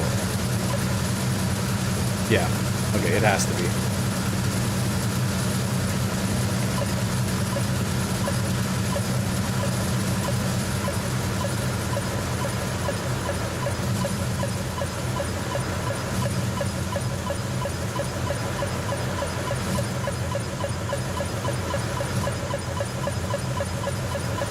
Not down there.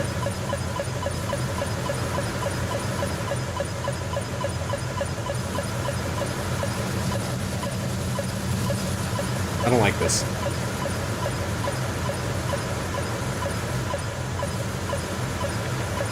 Okay, it's not up here, but it's getting quieter.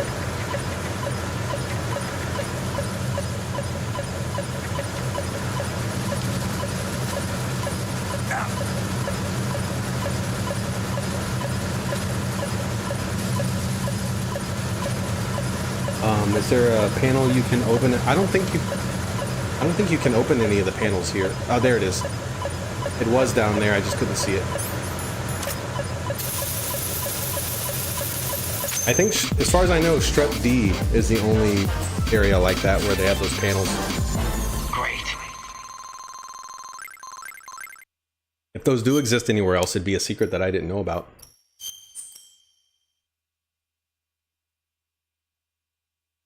In the very last VR mission of them all, in the Flint, trick was very useful.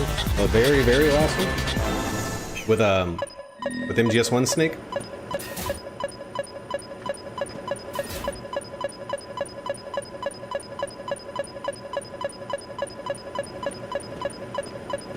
Okay, it's somewhere over there.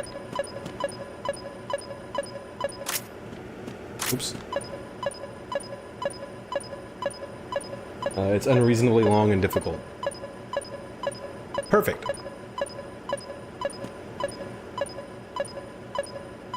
Also, how are you? How was your day?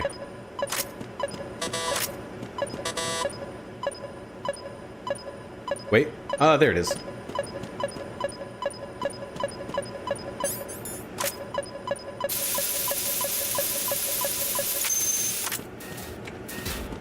The good thing about these that take place across multiple areas, if I die, I still get to keep my progress. I still that bomb is still deactivated. Day was fine. Good.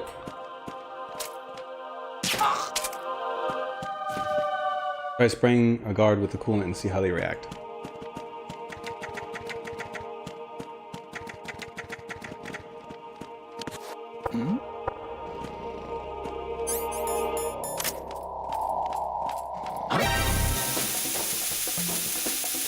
And how long does that affect them? Huh. Well, how about that? If you want, I don't mean to tell you how to live your life. No, you're fine.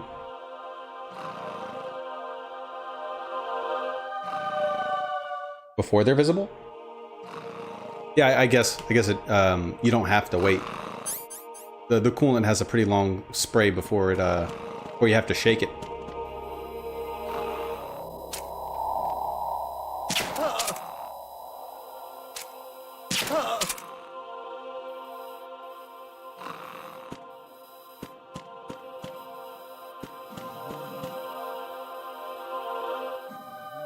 Snake can't clear that gap.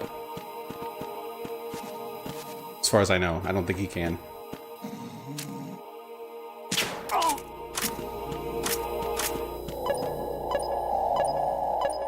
Ah.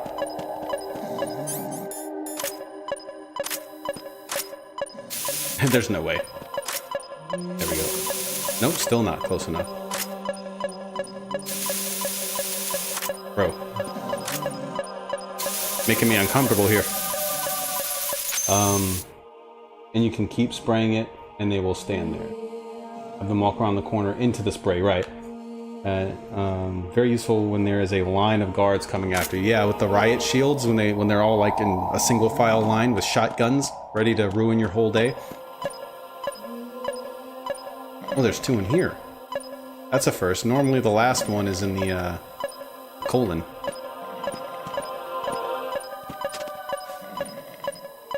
There it is.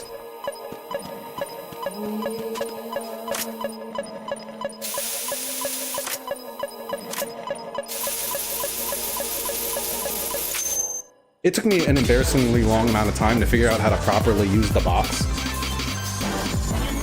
Because they would always see it and pick it up, and I was like, well, what's the point of it if they pick it up as soon as they see it? And then I realized what I was doing wrong finally. I was like, I'm in their patrol path.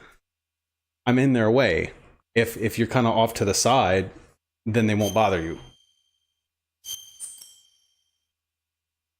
You were talking about Arsenal gear. It's hard to tell much about Arsenal at all since most of the shots of the full thing were cut of the game. Yeah, I would like to see like a cutting room floor, like what exactly was originally supposed to be in here that got cut out. I know a lot of the second half of the big shell part was cut. Like you were supposed to originally be able to explore the whole thing. And that's a shame too, because I would have loved to see what the other half of the big shell looked like. The box has a not often talked about benefit of allowing you to effectively crouch walk. Yeah, which is also utilized in one of the stealth levels in the VR missions, where there's like a waist-high ledge, and there's a box placed right next to it, like basically kind of nudging you in that direction. Like, hey, if you equip this, you can walk right by and they won't see you. You don't lose speed, but are half as big, right? And I know a lot of people use that during the Fortune fight. I only know that because I was playing European Extreme for the first time on Twitch, and I was in that fight, and somebody kept yelling at me to use the box. Uh-oh.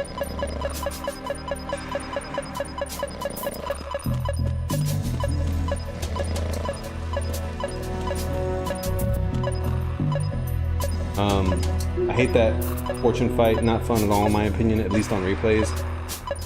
He's immune to bullets and grenades. You know who else has the same technology? I don't know if it's equipped to it itself, but the bird. I don't know if it's the cage that has that equipped or if it's the bird, but it has the same like bullet deflecting technology. You can throw grenades at it, you can shoot at it, and the bullets will go around it. The grenades won't explode, just like with Fortune. It's on the couch. I see it. What do you suppose the best way to... Maybe I can... Okay, maybe I don't need to get any closer. There we go. The cyborg ninja was immune to bullets in MGS1, but that didn't stop you from beating him. But he wasn't, though. He could deflect them with his katana. Straight out of a Japanese anime. Which is another interesting thing. Like, what is it about these high-frequency blades that, like, Olga, who I'm assuming has never had any prior experience to deflecting bullets with a sword, can do it when she's decked out in the ninja gear, and then Raiden gets a sword at right at the end of the game, and with just like a few practice swings and thrusts, suddenly he can deflect incoming bullets. What kind of crazy technology is that?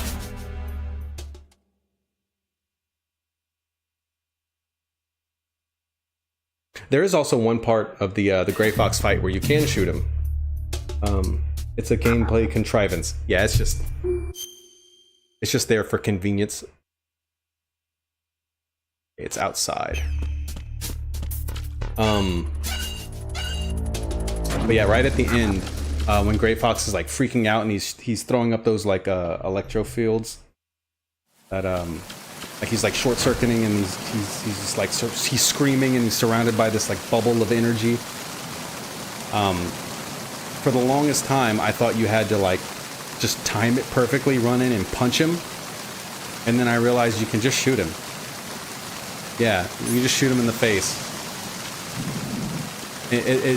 And it immediately went from being the hardest part of the fight to the easiest when I discovered that. Found the bomb.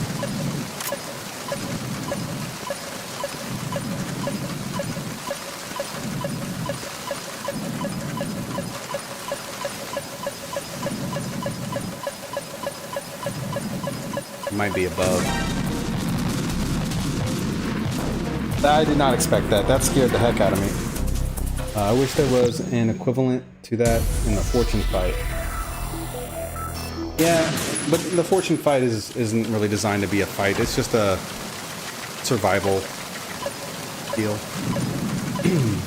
Besides, we need Fortune for the end, where she can suddenly actually do it for real. There it is.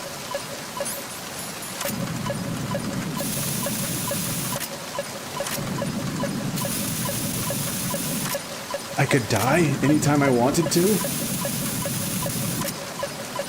Like, how did she not know that that technology was implanted on her? Had she never showered? Had to change her clothes? Anything? It always made me wonder, like, how long she had that ability for. Because it couldn't have been something that she had her whole life, obviously. And that was kind of the impression I was under when I first played, before I got to the end of the game, was that, like, this is an ability she's had her whole life. But if it was just that little gizmo, then there's no way that that was the case. That would have had to be a somewhat recently developing thing. Type of character anyways. If she really wanted to die, she could have just jumped into the water. For real. Yeah. Oh, well. Whoops. Damn it. Oh, I did avoid it. Perfect. Yeah, that's a very good point. Could have just jumped. You can't deflect gravity.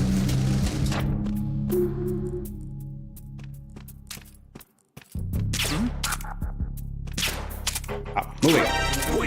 You son of a. Okay, he's down. Is there one in here?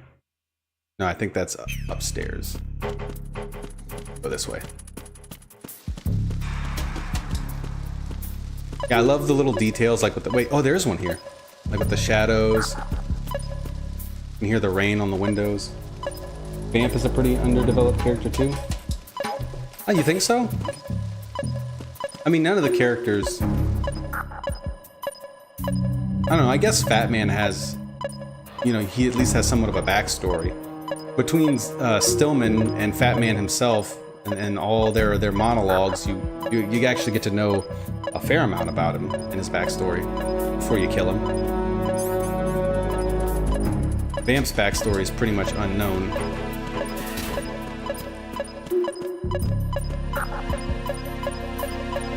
Actually, you know more about Fortune's backstory than you do Vamp's. Her backstory is just kind of lame. Vamp appears in 2 games and I still don't know what his motivations are. Yeah, exactly. I guess he wants to take down the Patriots.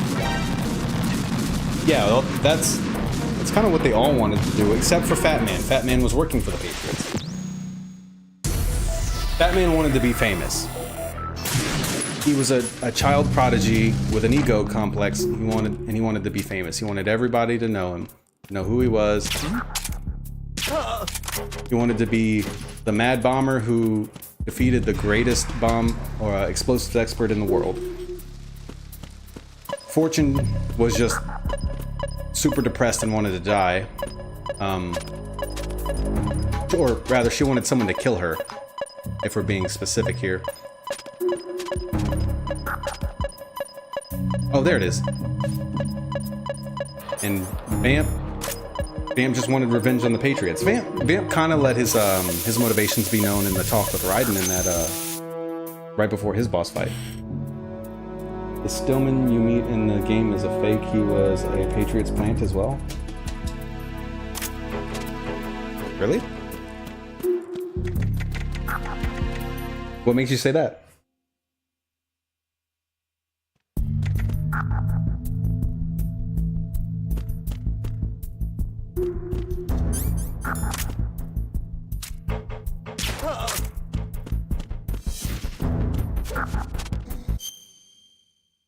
Okay, I don't think there's one here.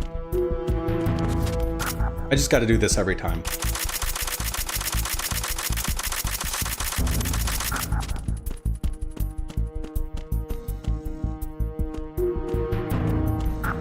Hey, you think I can wake him up?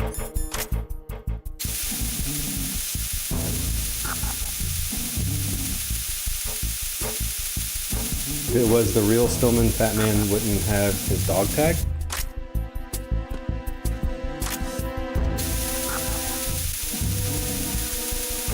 I don't know, I guess I just figured that was just a matter of convenience for the player to get their hands on the dog tag.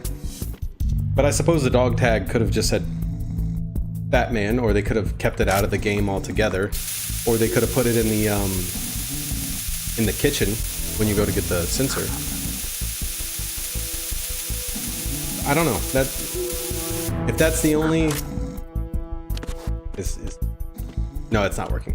If that's all you got to back up that theory, I don't know if I buy it.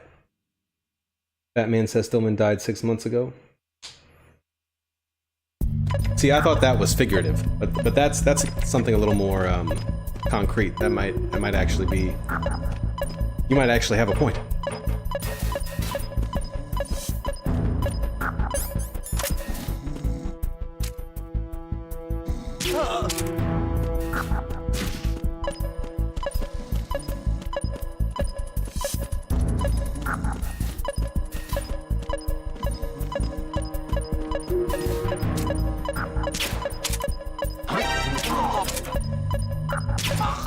There's also a theory that's not explicitly stated in the game or in any of the supporting material, but there's a theory that the tanker mission that you play in the main game is a VR simulation, and I would be inclined to agree with that one. I've always kind of felt like that was the case because Snake says, I doubt it accurate. Raiden says he's been through a simulation of the tanker incident. Snake says he doubt it accurately simulates the events of that mission. And then they show cutscenes of Snake with like a FAMAS rifle and stuff, and in a bunch of situations that the player doesn't get to experience. So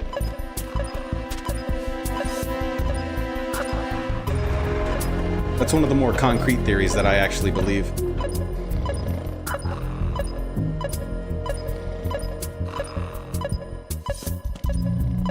That's likely accurate. He says he died and then produces a dog tag to prove it. Fair, yeah. I guess when you take a look at the multiple points of evidence, it does kind of add up. It must be in the microwave.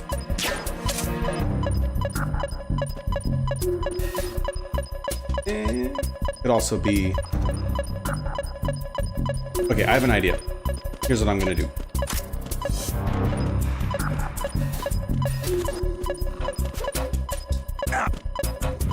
So I don't have to deal with the guards again if I blow up and die. And we're gonna go around this way and see if it's not in this hallway.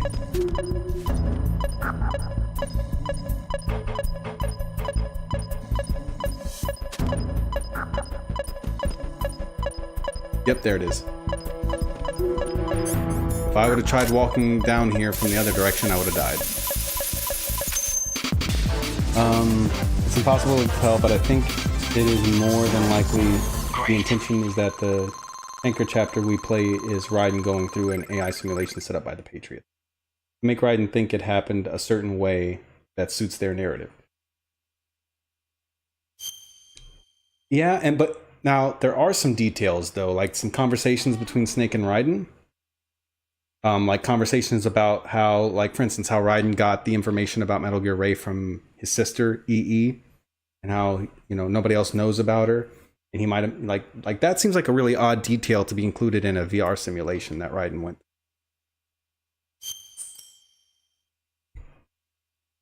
You know, there's little things like that, little details that kind of make me wonder if that's true.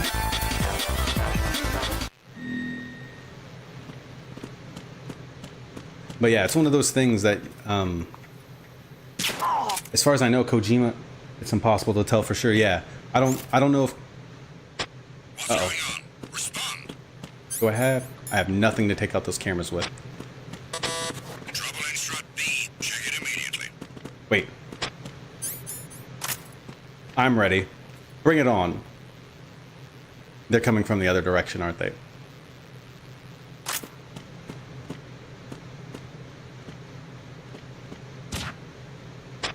The situation is normal. All clear.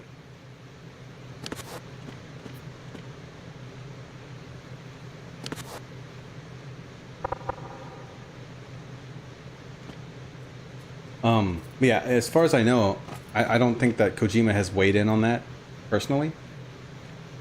He'd be the only one to know for sure. Have you seen the Metal Gear Solid 4 database? It's a bit of free DLC, if you want to call it that, on the PS3 that comes with MGS4. Freeze. I mean, and it's packed to the brim with information.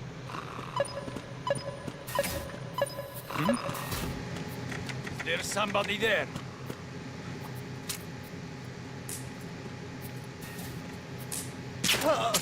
How the heck did you go all the way over there? 11 bombs? Jeez.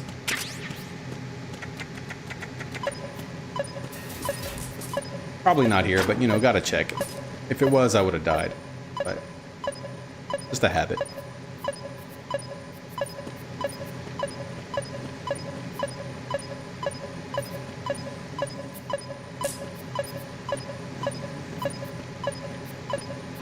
Okay, it's not getting any louder.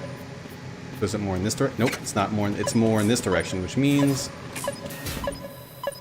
probably in the hallway, which is a problem because camera.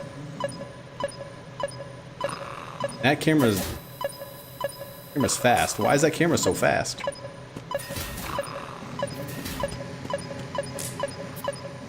Oh, there's a dent in this wall too.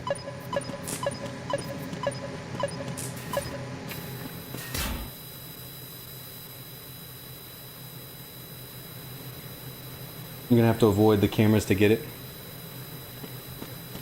Yeah, if it is in the hallway.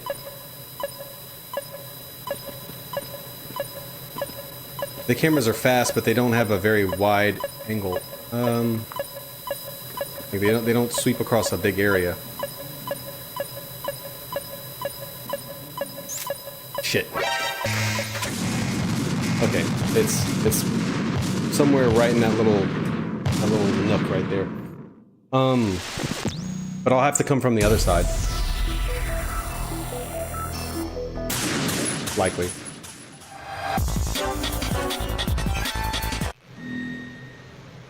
Think you can close that door?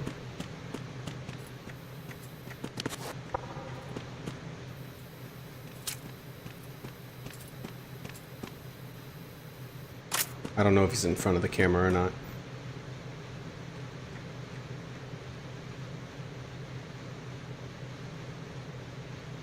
Close what door?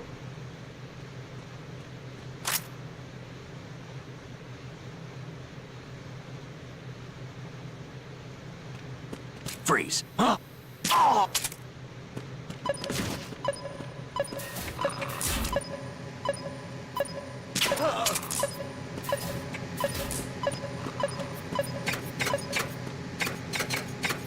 Wait, do I still have the box? No. Where was that box at? Did I imagine the box? There it is.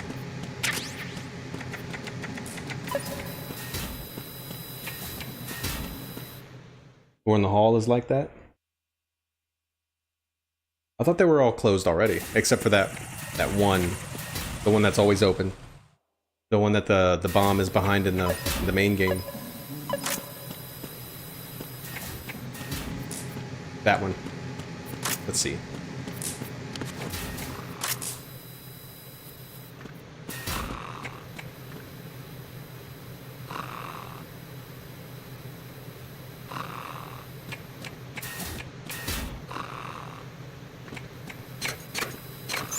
Dang it, yeah, that's open. Found the bomb.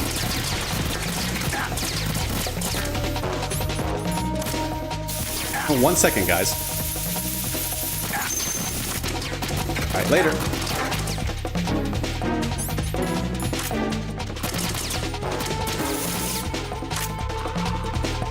Are they gonna...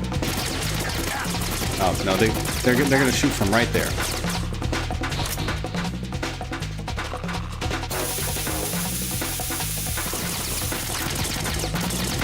What are you guys doing? Come over here.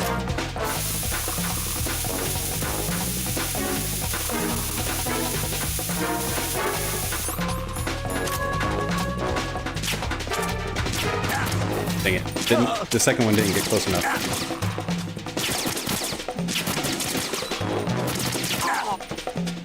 Perfect. Yeah, I thought I was close enough to being underneath the camera that it wouldn't see me, but I was wrong. One big change between MGS2 and 3 is that in MGS2 you flinch every time you're shot, and in 3 you don't. I don't know if I ever actually noticed that. Might want to crouch. Yeah, already on it.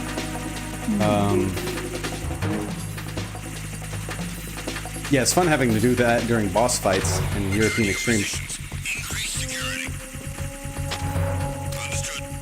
Specifically, during the fight with Solidus, I remember having to do that a lot. Because every time he attacks you, he leaves you with a little bit of health left, and he leaves you bleeding. And if you crouch, you'll regenerate your health to just enough to where he won't one-shot you. In MGS3, you only flinch if you get a gunshot wound. That has to be removed in survival. Which is not all of them. Oh, did you hear that in Delta? Supposedly, every injury you sustain is going to leave like a scar. Nothing here.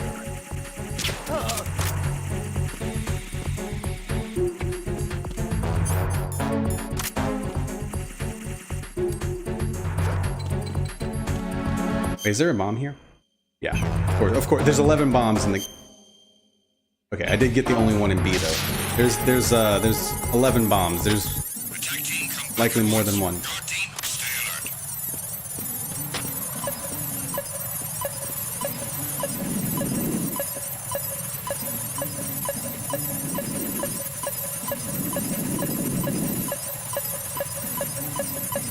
I do not see it. I don't want to die. Oh, wait.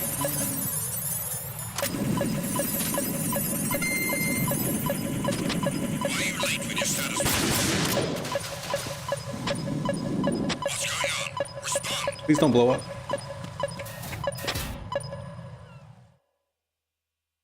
I have over 500 hours just on Phantom Pain. I mean, Phantom Pain is huge though, so that doesn't surprise me. What's going on? Respond. Trouble in the PC connecting range. Check it immediately. Okay, it's like right there somewhere.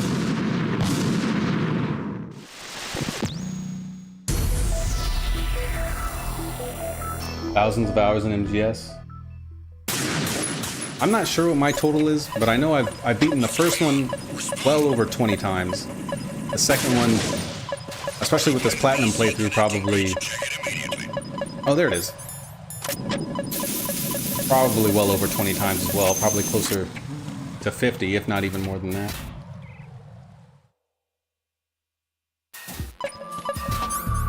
MGS 3, probably less. Probably beaten it more like 10 times. Maybe more, I don't know. Not as much as 1 and 2 though. 4, probably more than 3, less than 1 and 2. And then Phantom Pain I've only beaten once.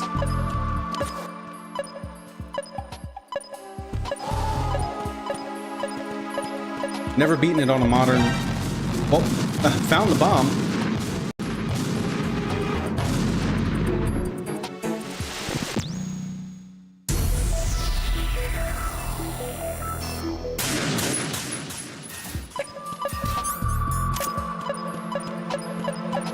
Why did I do that again? Speaking of random little details, when Raiden meets Pliskin for the first time, they show you the Wharf Roach or whatever that little bug was called that comes out from under Pliskin's anus. Oh, it's not in the plants.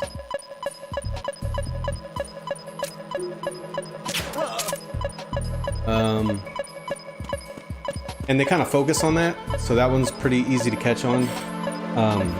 Which of course is an indication that he was in Strut A, and not, you know, not taken in via helicopter like the rest of the SEAL team. But something I didn't notice until later was that when Raiden takes Snake's rifle, Pliskin's rifle, he can shoot it. And this is like sea lice. Yeah, wharf roaches look similar, and they're from Animal Crossing. But I always just call them wharf roaches.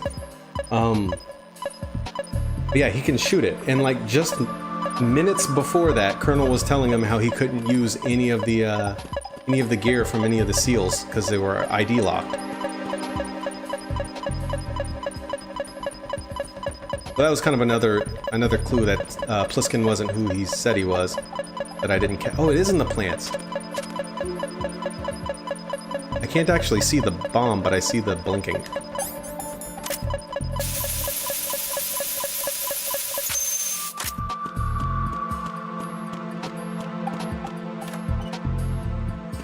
Yeah, I love playing through these games because you can play through them like dozens of times and then still hear a new codec conversation or discover some new secret or detail that you hadn't in previous playthroughs.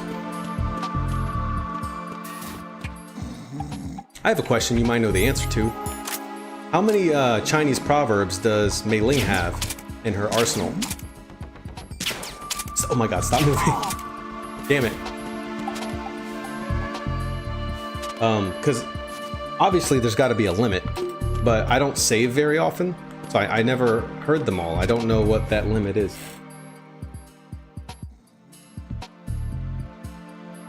Never counted. Have you ever reached like the end? Have you ever heard all of them? Like, does she loop back around and start different ones? I mean, start from the beginning.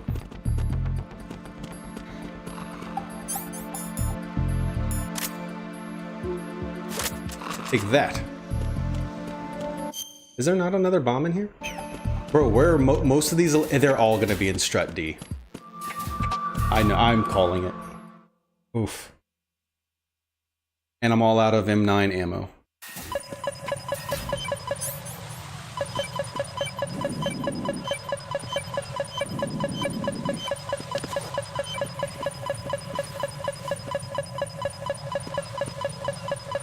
shouldn't have been so liberal with all the M9 shots. I never tried to hear them all, but there has to be a limit. Right.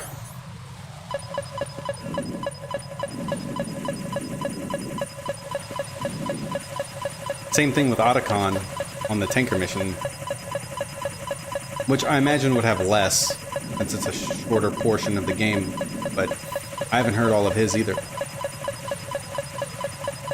You know, once you play through the game a couple times, you don't really save much anymore, especially since, like, you only really need to save when you're gonna quit, because when you die, you can just continue.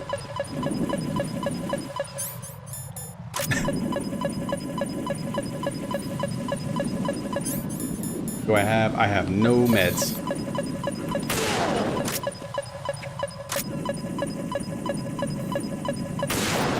Dang it. Oh my gosh.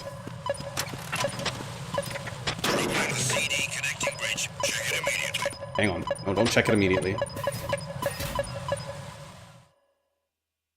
The games aren't that long. Yeah, I think they are if you watch all the cutscenes. But then they're incredibly short if you don't. I don't know. I don't think MGS2 or 3 are that short. One's fairly short. 5 is obviously huge. Oh. Okay, that's clever. I like that.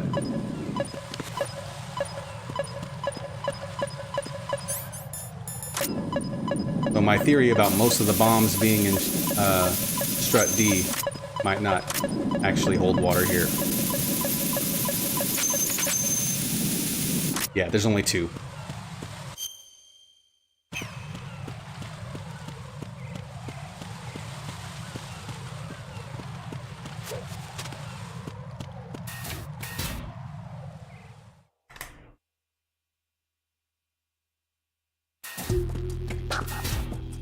How do you feel about Peace Walker? Not the story, the gameplay.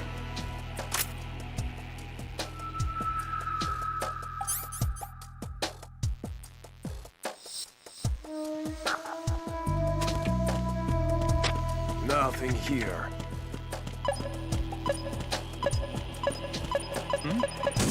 Oh, well, I found the bomb, or one of them.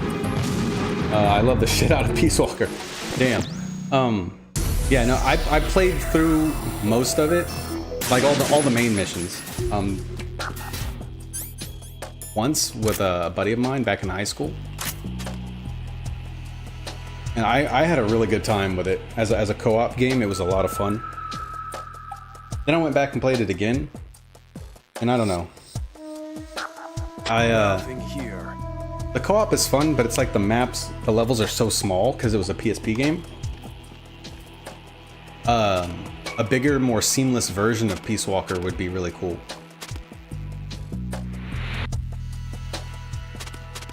I'm not sure what to do here. Normally I would take some of them out with the M9, but that's not a valid move here.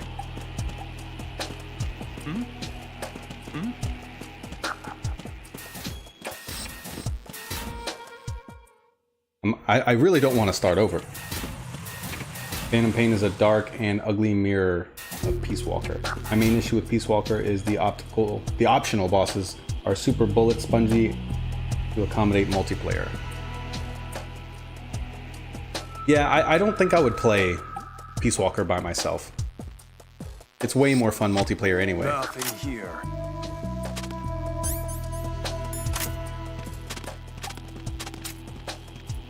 I wonder. There's someone.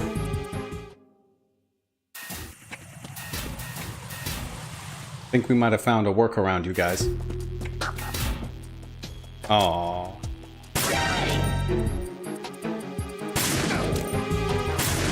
There's someone else here. How long do they have to be dead before it registers?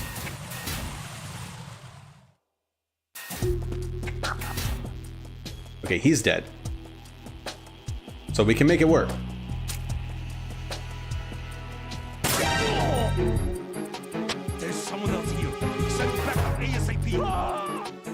Oh, he fell.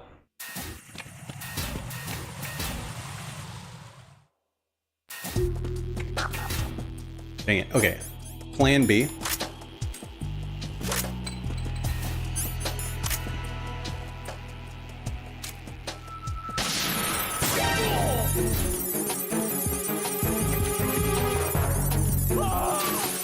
I love how they scream, even when they're already dead.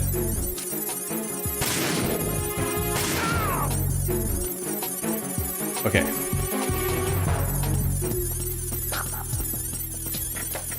Told you, didn't want to start over, so we're not gonna do that. Oh, you never played Peace Walker multiplayer? For shame. No, it's a lot of fun. Like I said, it's a little bit limited because of the smaller maps, but it's still a lot of fun. Okay. And now if I blow up, I'll be fine. There it is.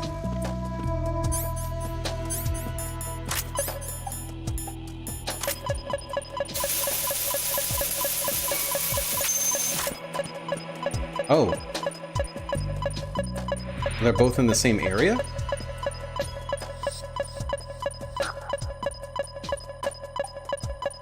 And there's not a floor below this, so it's gotta be here somewhere. Why are you late with your status report? What's going on? Respond. Communications with Strut D have ceased. Multiplayer was not something I wanted in Metal Gear, so I ignore it. I mean, yeah, I get that Metal Gear is primarily a single-player game, but I don't know. I enjoyed it in Peace Walker. Do you have something against multiplayer experience in a Metal Gear game? Wait, there it is.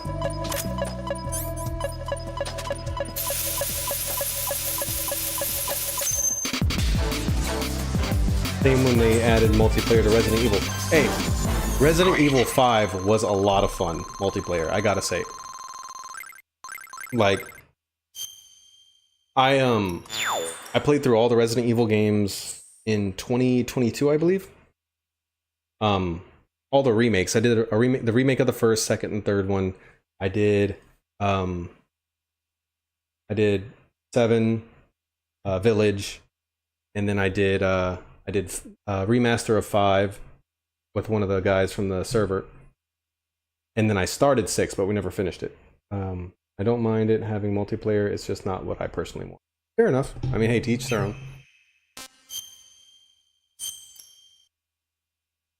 I eat up like co-op multiplayer games. That's my favorite thing. Take out all enemies, like either a single player game with a really strong narrative, which of course is why I really like Metal Gear, or a really well designed co-op multiplayer. Narrative being more optional in that case.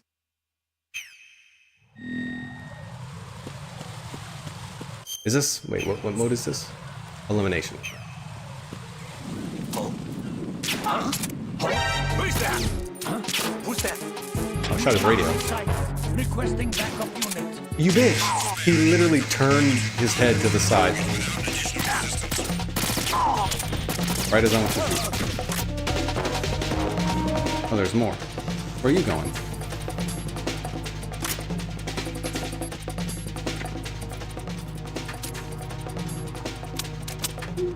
Oh. Oh. Sorry, champ. Looks like you're the unlucky one today. Return to your positions. Tighten security. Understood. All units exercise extreme caution. Wait, is that downstairs? I feel like this one's downstairs.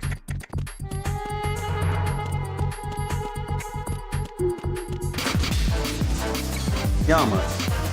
Get out of there. Great. Come here. Come on. Want to say hi to everybody? He said no.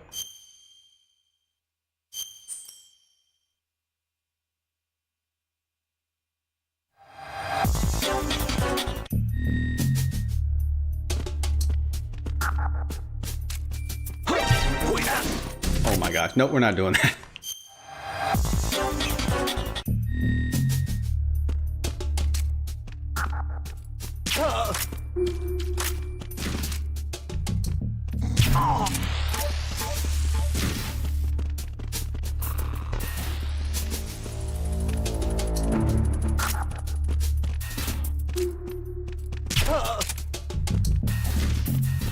Freeze. No. Wait. Oh, no. What? No, the door. Enemy sight. Request. What's that? What's going on? Respond.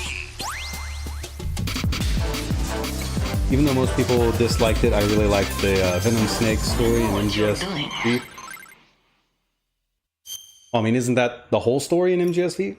Or is there something specific about his backstory that you really liked?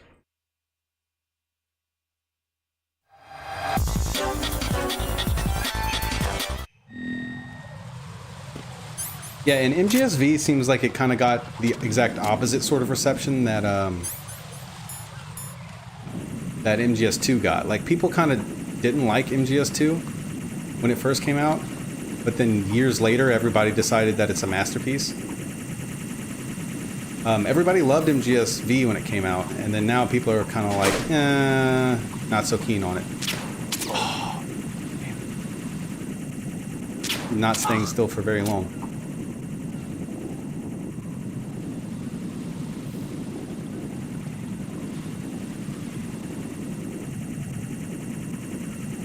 Yeah, bro, they are not staying still for very long.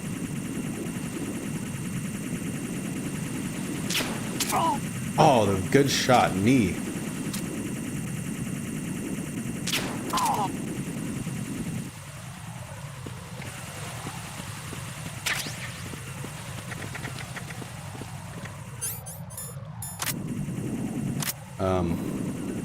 Not sure where the rest of them are.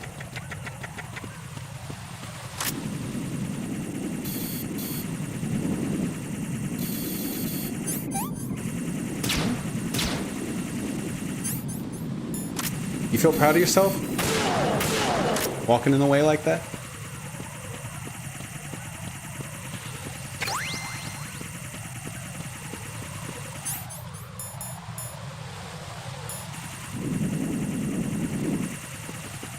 Well, this is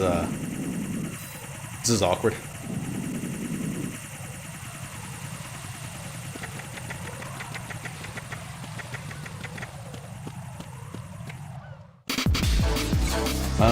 There are other story threads in Phantom Pain about vocal cord parasites and young liquids. Okay, you mean like specifically like his backstory?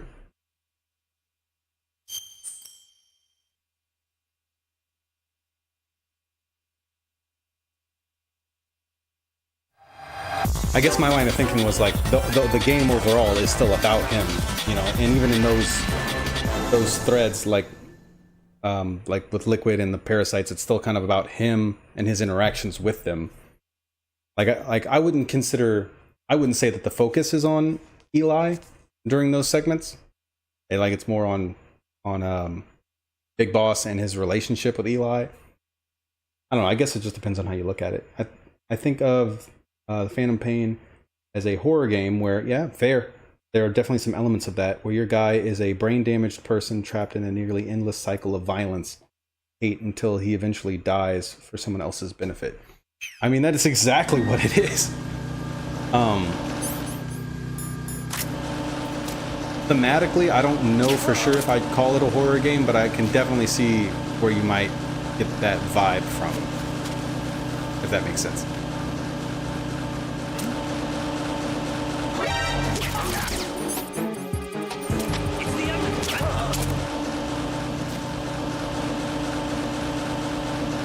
What's going on? Respond. Is something wrong? Who is that? Freeze. I need some help here. Wait, why were his eyes twinkling? Target without additional assistance.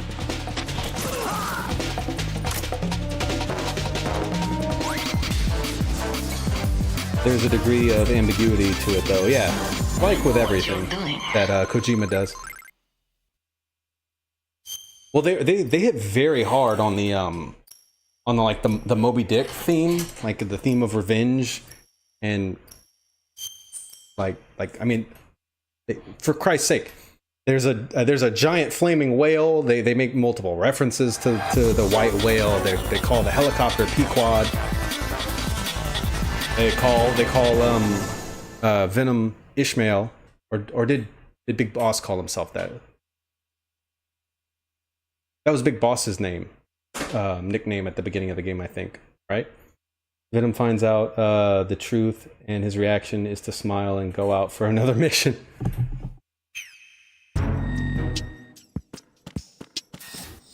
Venom is Ahab.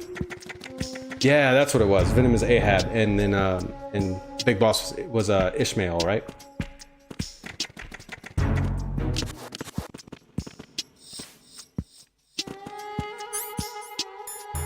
I have one bullet. All right. Are they all in that room? Yeah. They also can't see through windows. So I'm not sure what their excuse is for that. I mean, it's very convenient from a gameplay perspective, but it doesn't make a lot of sense.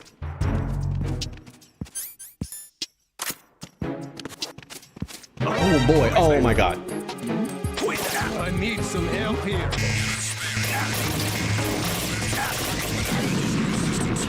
Boy, it really takes those things a long time.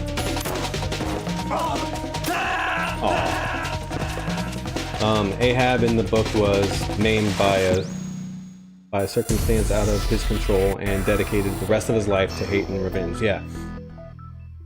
Yeah, he was the captain in Moby Dick, right?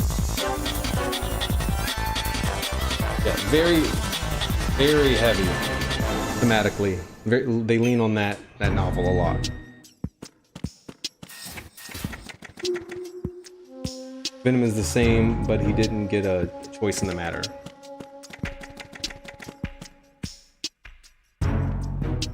Well, I mean, he kind of did. He still chose revenge. He didn't necessarily... I mean, he was suffering from a case of mistaken identity, but he didn't... He didn't have to opt for revenge. He was kind of coerced into it, for sure.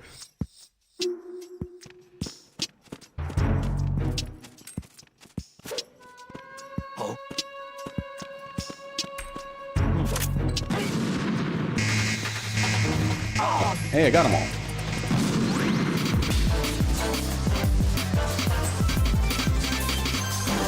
Congrats, Snake.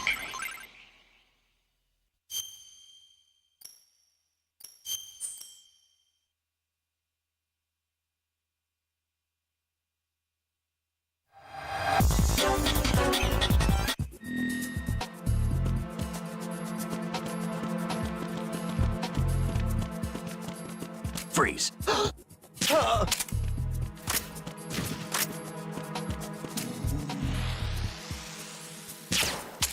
Why did I do that? How am I messing this up?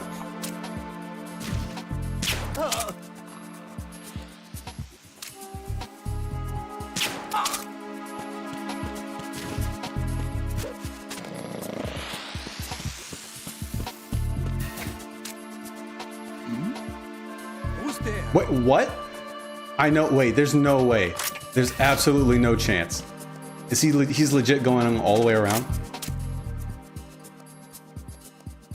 That's some quirky AI right there.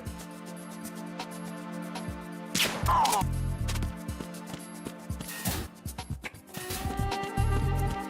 right. Well, I kind of screwed up and wasted a bunch of ammo. Never mind.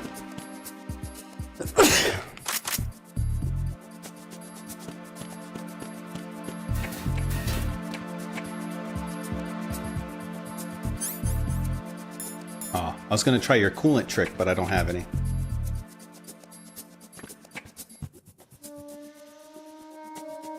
Does he look this way? Yeah, he does. So wait for the other guy to turn around and for him not to be looking.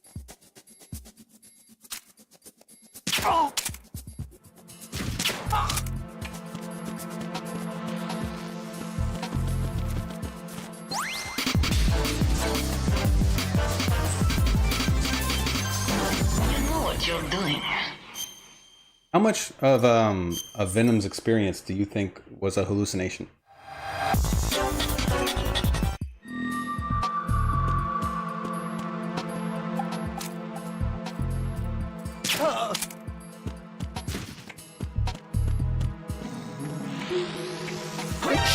Damn it.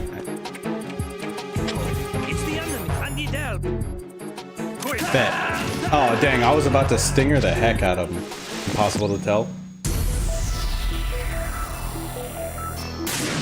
I want to say flying whales and stuff. Probably not real. But then again, Mantis was around during that portion, so it might not have been the head shrapnel causing that. Could have been Mantis.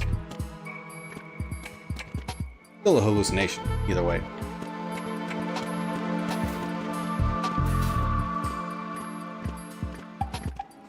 Freeze.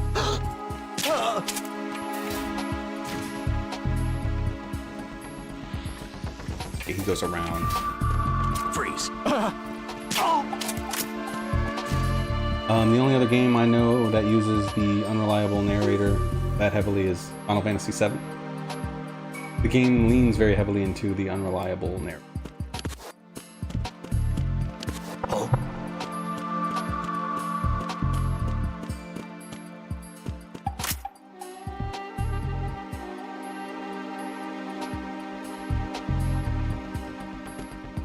The original Final Fantasy VII.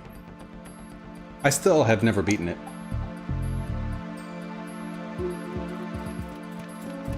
I would say at least a quarter of the way through disc 2. If you pick through it carefully, some of the info you were given in the tapes is contradictory. Oh, and the cassette tapes in MGSV. Well, yeah, and I know some of the hallucinations are mentioned in the tapes. They seem to be shared by the crew, but of course that could be explained easily if that ends up being a Mantis-induced hallucination. Freeze. One shot left. Oh boy. Okay, there's some ammo over there. I can't believe I did that. Sent it right over his head. Kinda like me in jokes.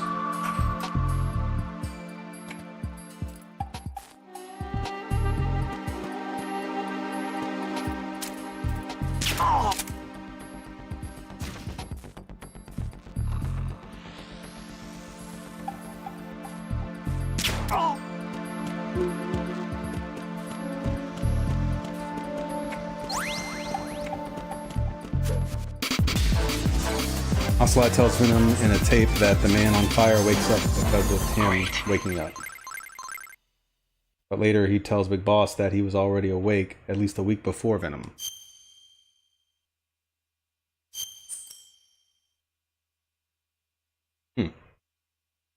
I did listen to all the tapes once. Almost 10. Dang, it's been almost 10 years. It's been like 9 years. September 1st, 2015. But in my more recent playthroughs, I don't listen to the tapes anymore. The game's long enough.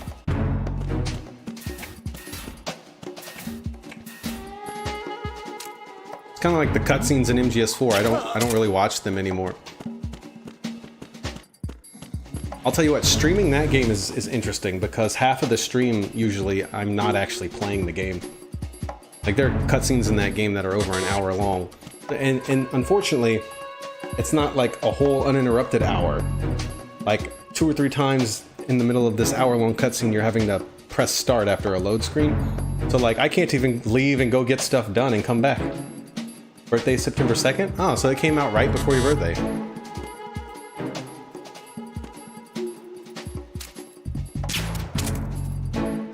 He's got a vest on. I don't know if that actually worked.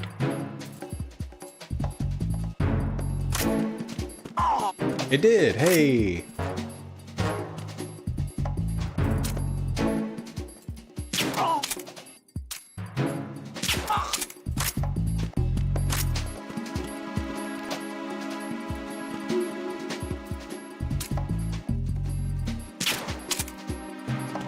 think I got him.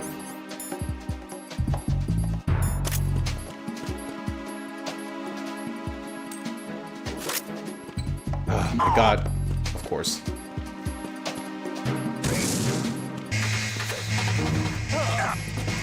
Oh, I got him though. Yeah, and that's why I don't use stun grenades, because even if you get the only enemies that are still active in a room with the stun grenade, you still go into an alert phase. Which makes them completely useless in European Extreme. If you have that game over when spotted enabled, because I think it's toggleable in MGS2. I think it's just MGS1 where you don't have a choice.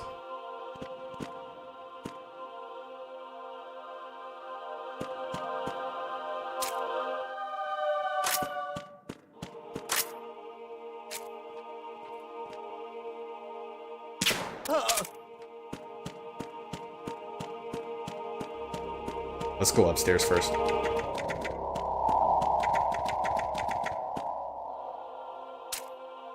Oh.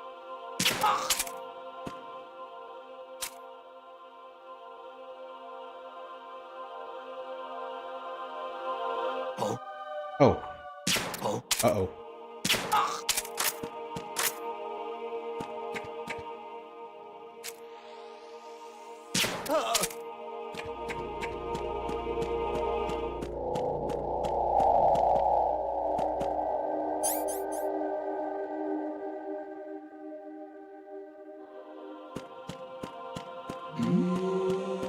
Who's there? Freeze.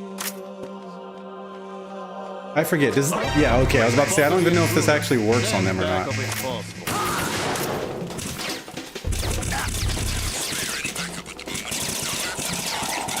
I need to get to a better location.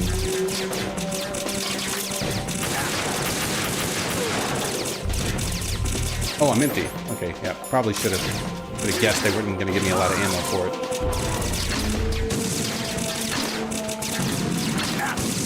You fucker. There we go.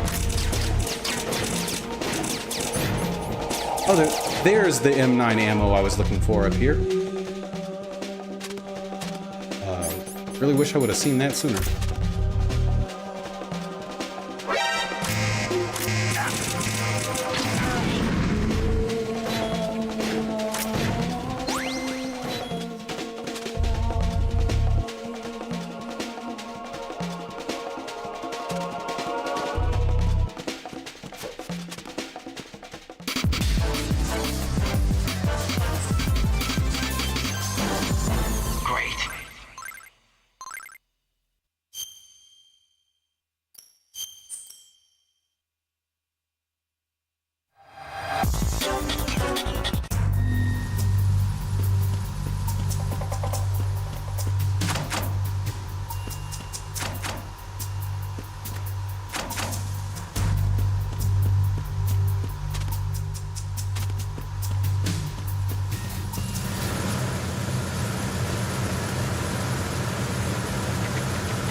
Freeze. Who's there?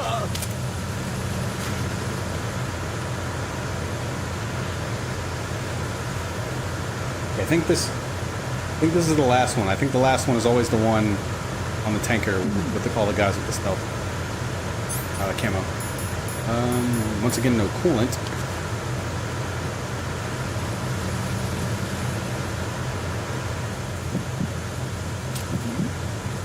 Who's there? Bruh, really? Are we serious?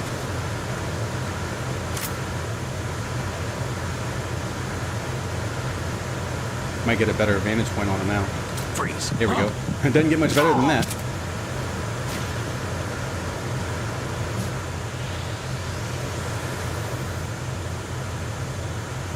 Where's the invisible guy at?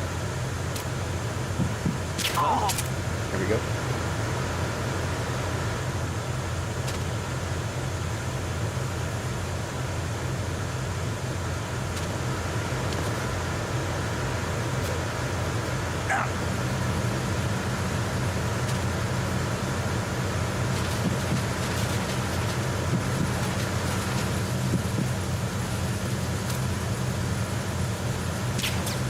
Dang it. And I'm empty.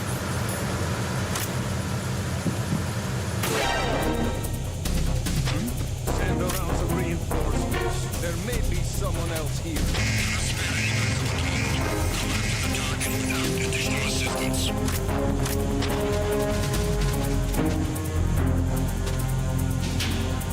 Oh, crap. Wait, I wasn't looking. Wait, where are you? There you are. I could see him just fine. What, the invisible guy? Yeah, it's not that I couldn't see him, I just didn't know where he went. He went off screen. Out of view of the camera. Oh, ow.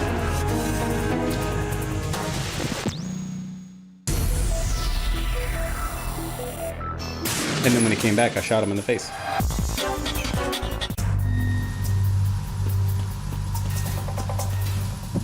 No Raven.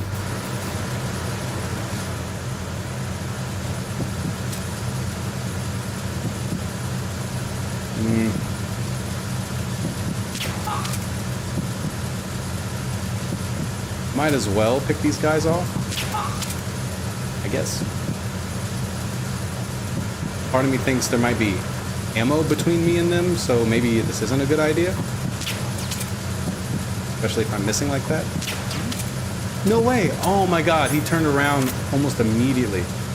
He didn't stay still for long at all.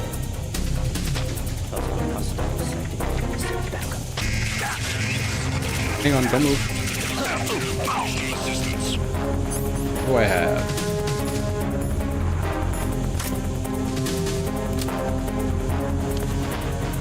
No, come back! Somebody will trip it. That guy will do it.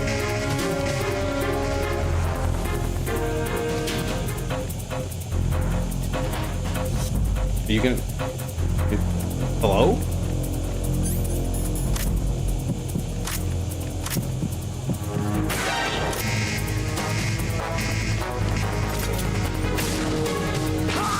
Yes, thank God. Okay. Alright. Bit unconventional, but we're doing it.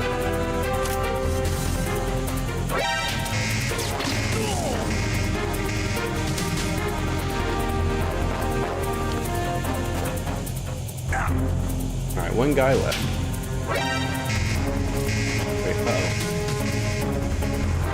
There you are. Oh, I should have... Damn it. I should have waited for a better shot.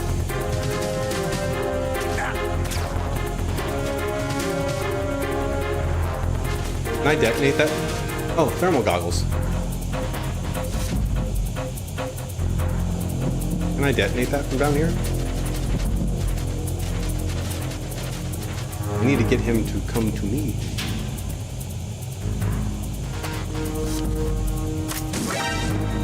Oh, wait, I had it unequipped. I unequipped it before I pressed circle. How did it blow up?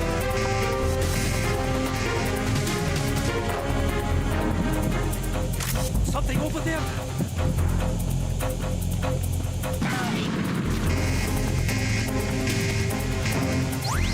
There we go.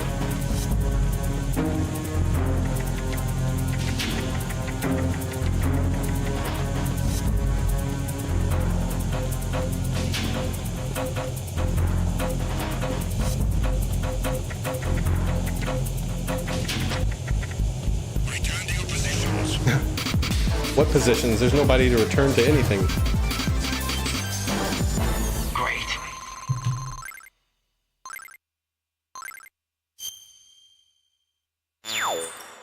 Alright, I think we're done with all the hold up mode. Okay.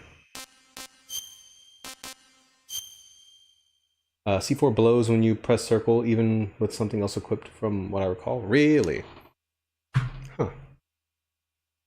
Well, that's a tad inconvenient for me then. I will be right back though. Got to take a quick bathroom break.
Alrighty, I am back. I think it was that way in MGS1. It is possible. I wouldn't know. I think the only time I ever really use C4 in MGS1 is when you have to use it to blow up the walls. And I always just had it equipped.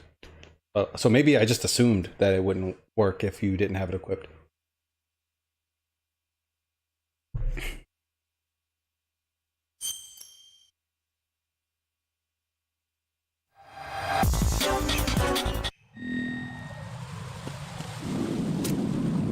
Wait, this is hold up mode.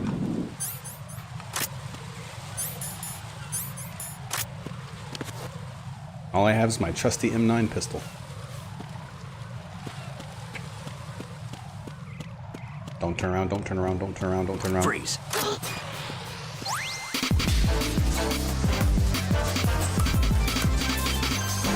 You know what you're doing.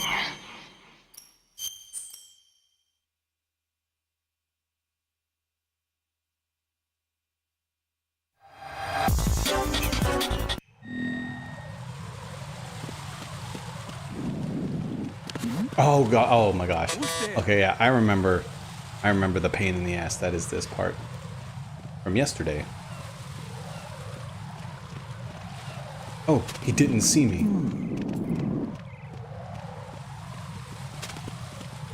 Please don't turn around, please don't turn around. No! No, my god, no! Oh. Oh. Oh no!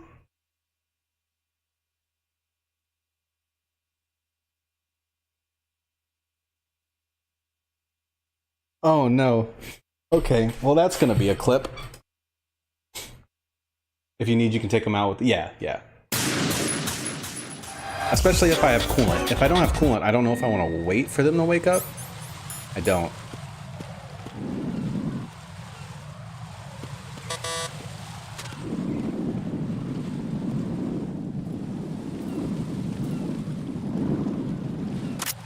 I can't believe that happened. Freeze. Wait. I hesitated.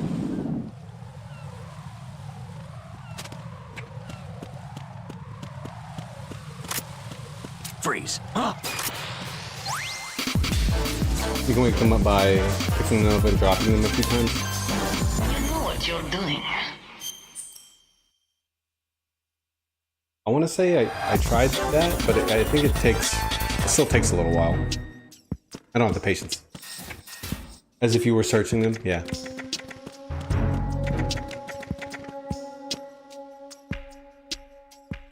Huh? What was that just now?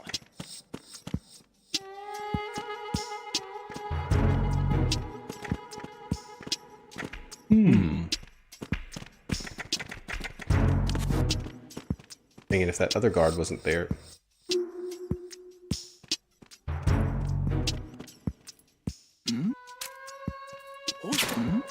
Dang it. Who's there?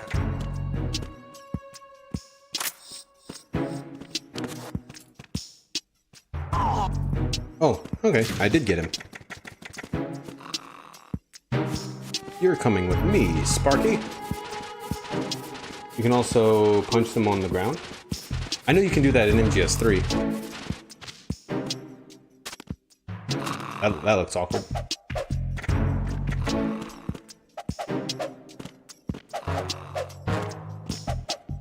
Hey, it does work. You just gotta get them at an angle where you can actually hit them. Freeze.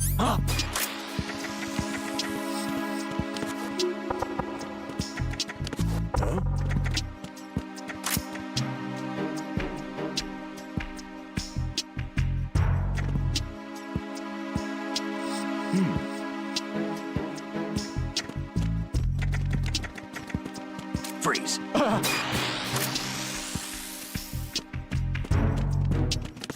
Yoo-hoo.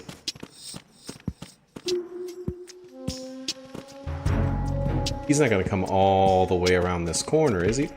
No.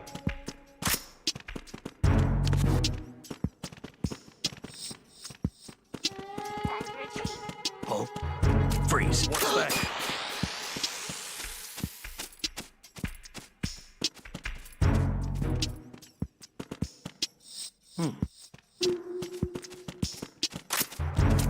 Move!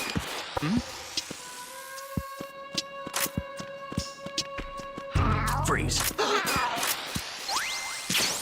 Good morning. Good. Good morning. You can do it more easily punching them in the first person view. Can you do that? You can't do it while you're crouched, obviously. Can you do it while they're completely flat on the ground? Even though you're kind of standing over them? Will it still hit them?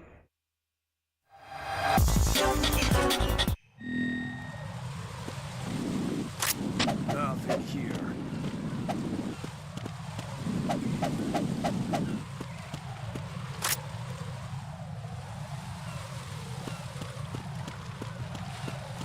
Freeze.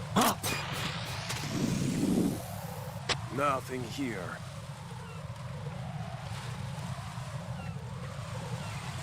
He's not gonna come all. No, he's.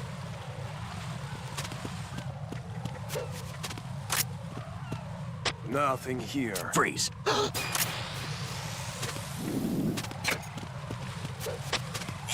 Oh, come on. He said the whole thing. Boo. Freeze. It's fine. They're too late anyway. I think you can if you look down in first person view. You know what you're Well, doing. now you're giving me something to try.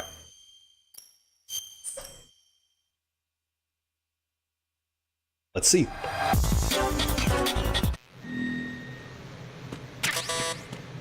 Nothing here.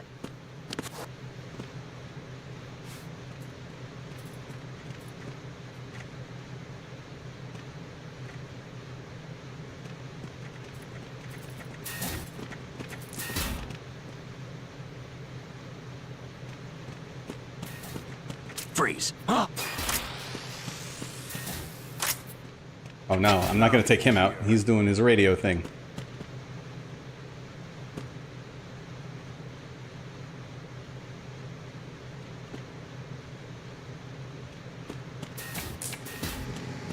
Freeze.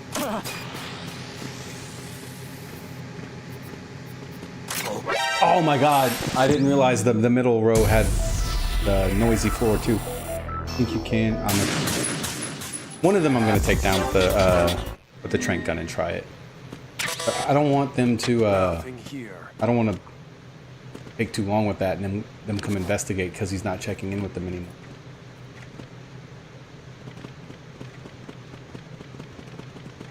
I don't know why. I thought that middle row. Hey, bullet holes. I thought that middle row didn't have the metal floor. That's why I picked it. Freeze. Nothing here. Nothing here.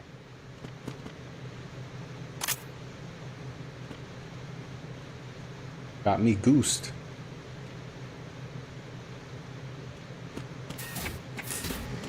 Freeze.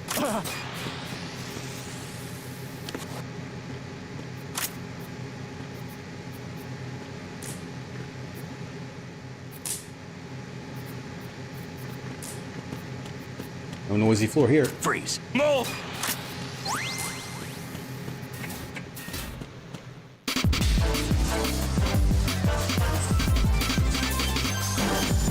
Great.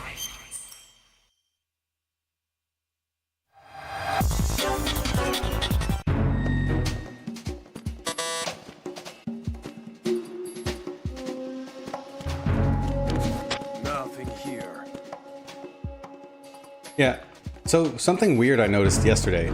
Snake can't see over these boxes, but Raiden can in the main game.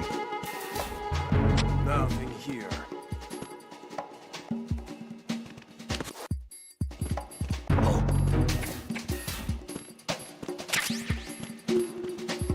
Oh, I could just go that way.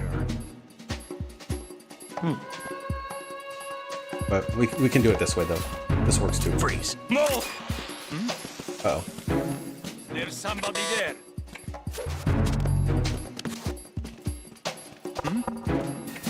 Just do the same thing with him.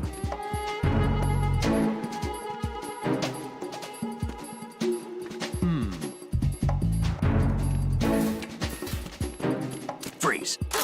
Yeah, I used it as a part of my routine for getting through this area in European Extreme whenever you have to hurry up and run back to strut E, and you only have like 100 seconds or something.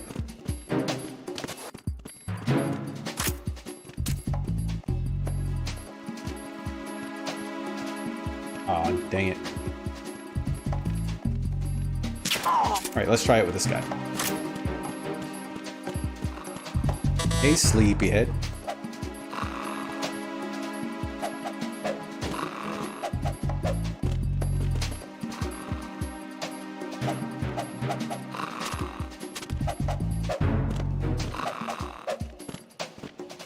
I don't know. Why are you late with your status report? Uh-oh. What's going on?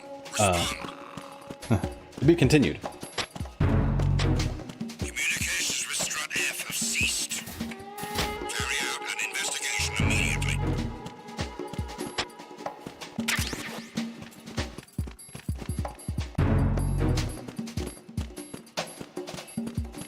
Well, it's a good thing all the other guys disappeared.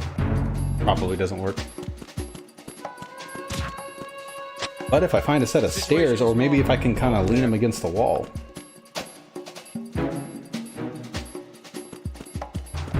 Unable to locate the AWOL soldier. Nothing else to report.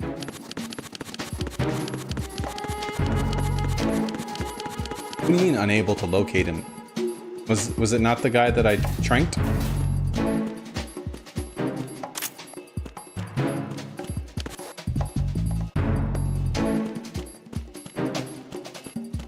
Don't turn around, don't turn around, don't turn around. Oh my god.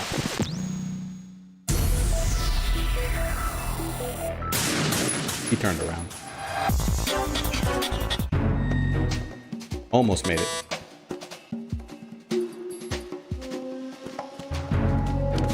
Nothing here.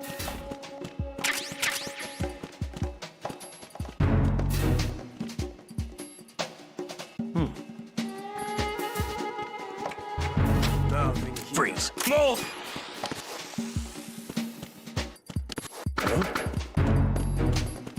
Wait. Was that a guy from downstairs? Nothing here. Oh yeah, okay, no, the guy I trained wasn't the nothing here guy. It was that other guy that I held up. Nothing here. Oh, why would you turn and face that way, you son of a bitch? Even just one snake missions don't have radar? None of them? Oh, you mean, I don't know why I thought you meant the missions in MGS1 VR missions. Like the PS1 game. Well, a lot of these don't have radar too, either, but I'm guessing you mean none of his have radar. That's fine.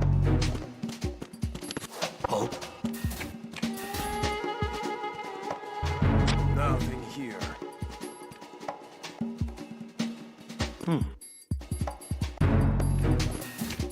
Oh, I missed that up. Okay. Nothing. Missed the door. How do you miss a door?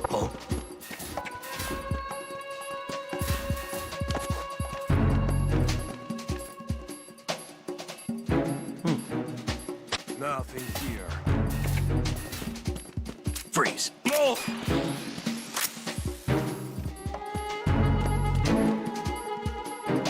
Oh, that's There's awkward. somebody there.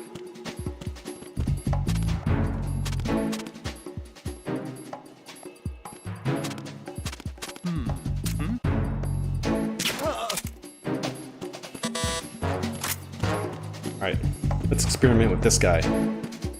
Alright, grab him. Here we go.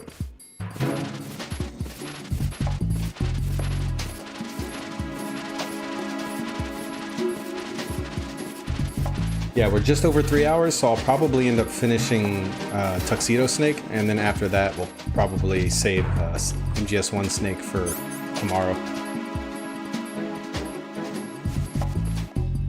Let's get him up against this wall. Okay, that's that's not helpful.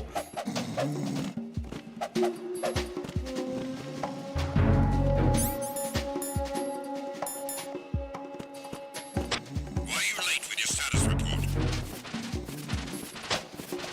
What's going on? Respond. What if I get him from the other side? Communications with Strut F have ceased. Ah, well, okay. Immediately.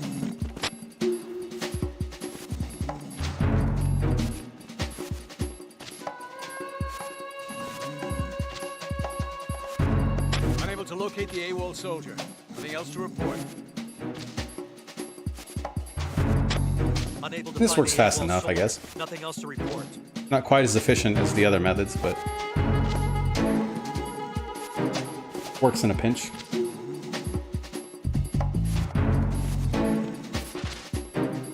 Get up.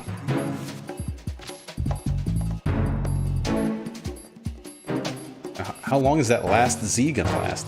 Get up. Freeze. Oh, yeah, and there goes all my time. Okay.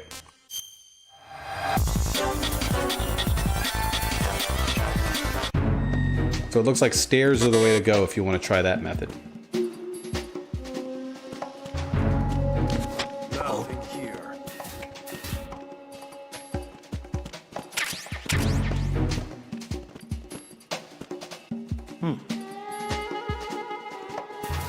Nothing here. Freeze.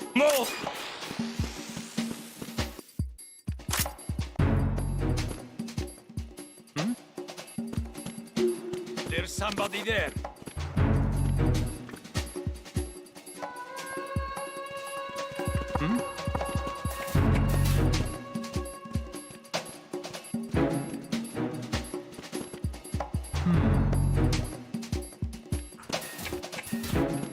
Freeze.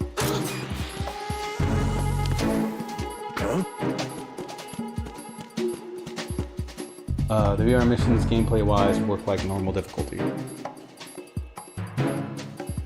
You mean in the original MGS1 VR missions?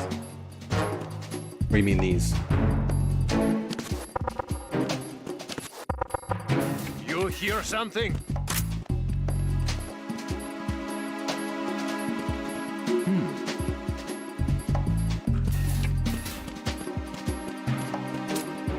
Oh my god. Oh my god. Oh, that was a waste. Why are you late with your status report? I wonder. What's going on? Respond. Freeze. Communications with Strut F have ceased. In terms of things like how much damage the enemies deal and take.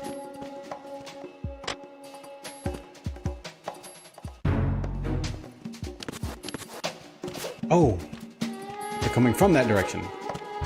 Oh, it's just one To guy. locate the AWOL soldier. Nothing else to report. Unable to find the AWOL soldier. Nothing else to report.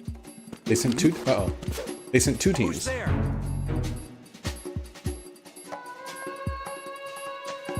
You're killing my time, man.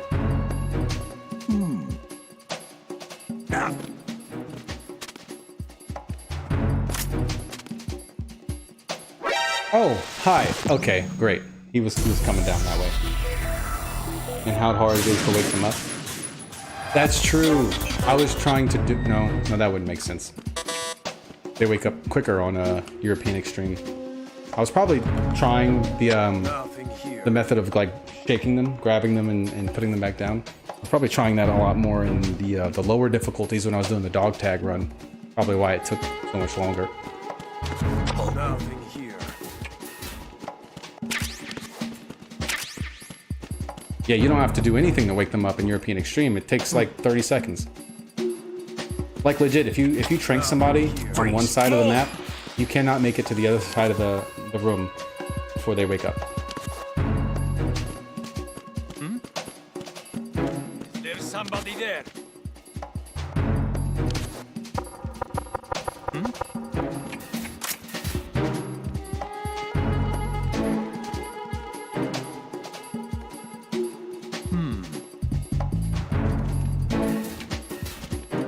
Freeze. Why did that other guy move so much faster? The guy from downstairs.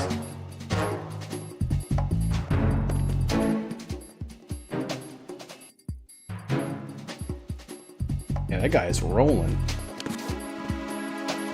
That guy's in a hurry. He doesn't like that I'm wasting his time. Was there a noise just now?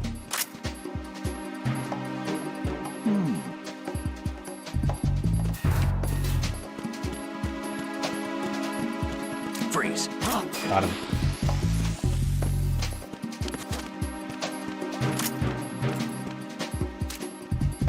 What do you mean? Freeze. Why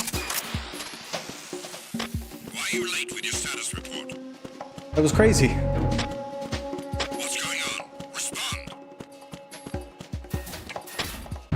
Communications with Strut F have ceased. Carry out an investigation immediately. Almost shat myself.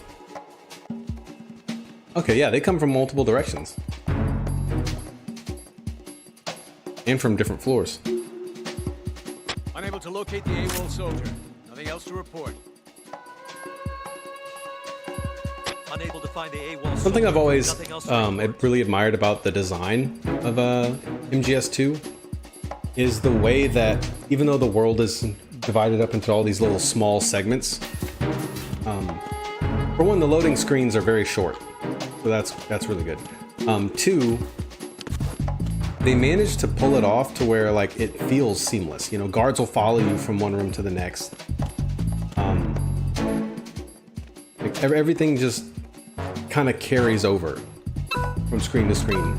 I really like the way it was designed. I don't have enough time. Freeze. Compare MGS2 to Ocarina of Time from just 3 years before. Dang, it only came out 3 years before. Well, I think MGS1 didn't come out that long before MGS2 did. Nothing here. I wonder if I can. Dang it.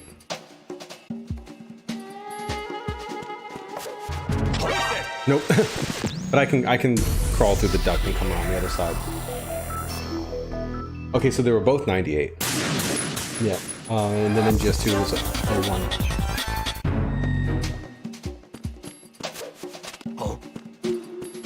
What's that? Nothing here.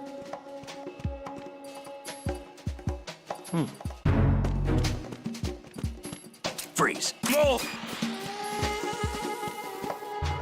Nothing here.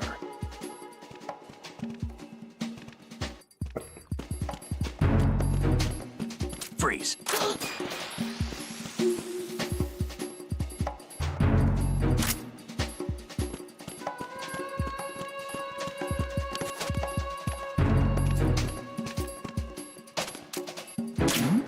Freeze. Hate that.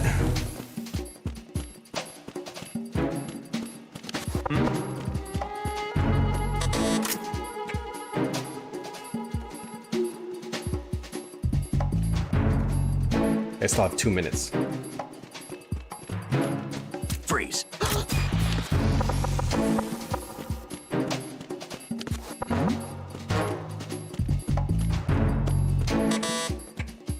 are you late with your status report? What's going on? Please take a left. Please take a left. Freeze. Communications with Strut F have ceased. Carry out an investigation immediately. One guy left. And plenty of time. Hopefully this doesn't take too long. MGS2 and Devil May Cry 1 both blew the lid off what was possible in 3D action games. Nothing else to report. Oh yeah, for sure. But do you think, Unable to find the AWOL soldier. Like- Nothing else to report. what do you think makes those two games special when compared to other PS2 era action games? Because I know like the PS2 really changed the game up, obviously. Oh, and the last guy is this guy.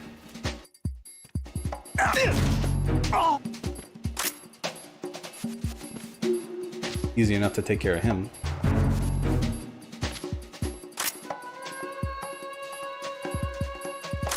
About to say, wake up.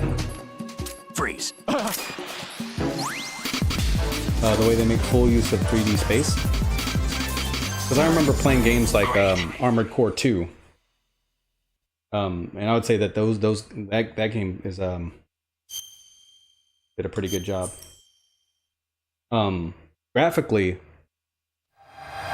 Graphically, MGS2 was pretty impressive, especially when it came out. MGS3 is a little more so, but MGS3 also sacrificed frame rate and resolution for slightly better visuals. I don't know if you know this. Okay.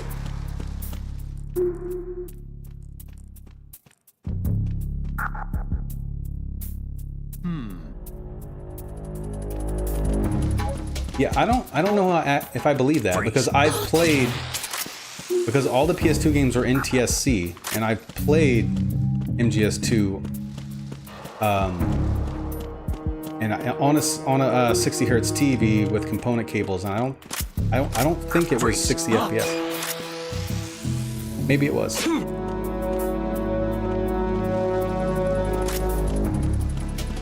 Freeze.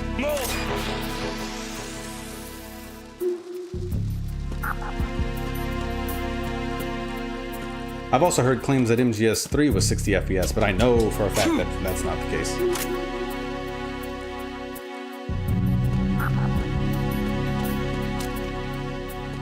Freeze. But NTSC is 480i, 30 FPS. It was pretty standardized back then. Wasn't really a lot of games with any sort of configurations outside of that. Some games would let you switch to progressive scan, and like very few, like a handful of games would let you go up to 1080i. You can tell the difference playing them back to back. You can definitely tell the difference in the resolution. Like MGS2 has a much higher resolution than MGS3. Like MGS2 is actually 480i, whereas MGS3, I'm willing to bet, is lower. Something probably maybe in the 360 range, maybe a little bit higher than that.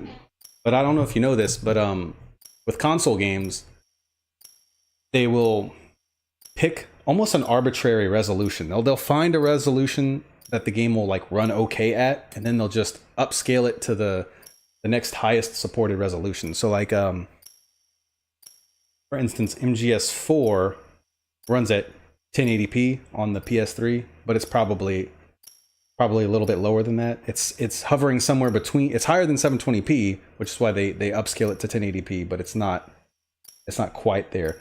And that's why a lot of the PS3 games run at 720p, but they're usually a little bit lower, somewhere between 480p and 720.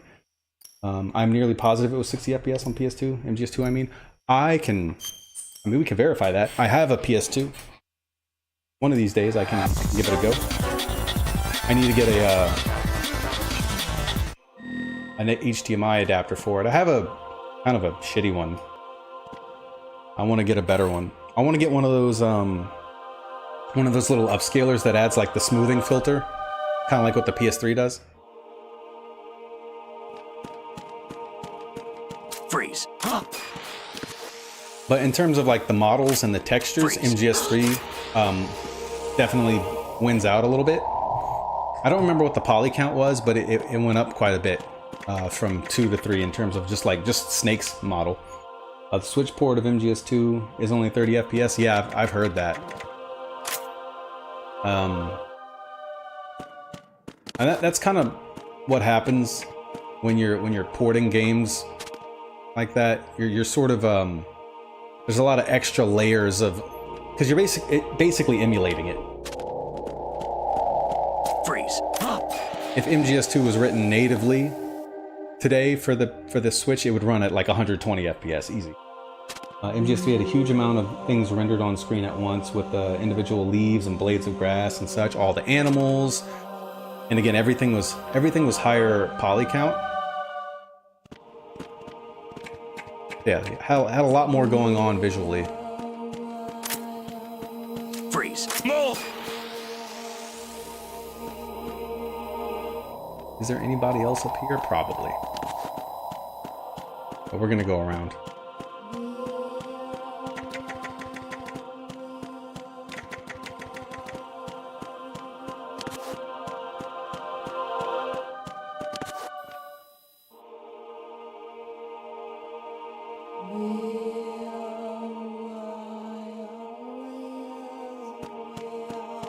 Oh my god, damn it. I didn't think he was going to stop right there. I don't know why I thought he was going to go all the way across. Everything in MGS 1 and 2 sharp corners and geometric shapes, while 3 is uneven. Yep, that also, like, there's more foliage, obviously, trees and whatnot. I mean, you can look in this room right here. Everything in MGS 1 and 2 is more industrial. So yeah, you're right. You have a lot of boxes. Now the boxes aren't complete cubes. You got these like beveled corners here. You do have some smooth things like Ray. Ray's very smooth. The characters themselves obviously are pretty smooth and uneven, not very boxy looking. It wasn't a huge increase from polygons, switching from Snake and MGS2 to MGS3 version. Freeze. But there was definitely a difference. Freeze. And then of course, once you switch to MGS4, it's not even close.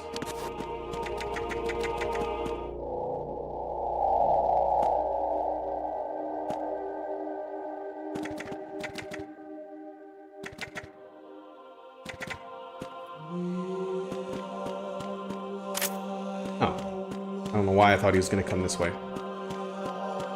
Don't turn around, don't turn around. Freeze.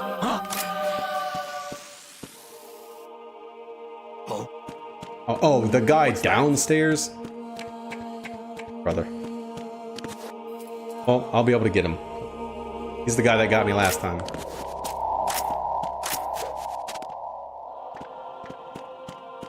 Freeze.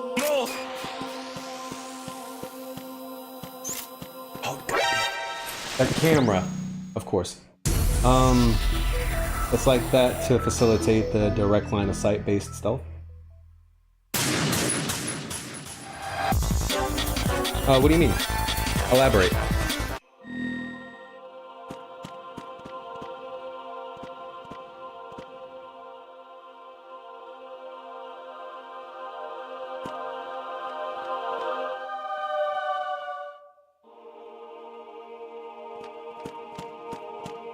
Freeze.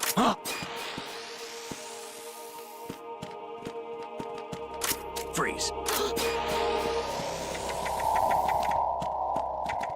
Can't believe the camera of all things.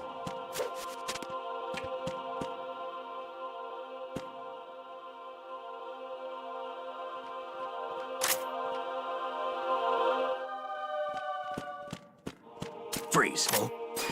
Perfect. What's that? I was hoping he'd see me again.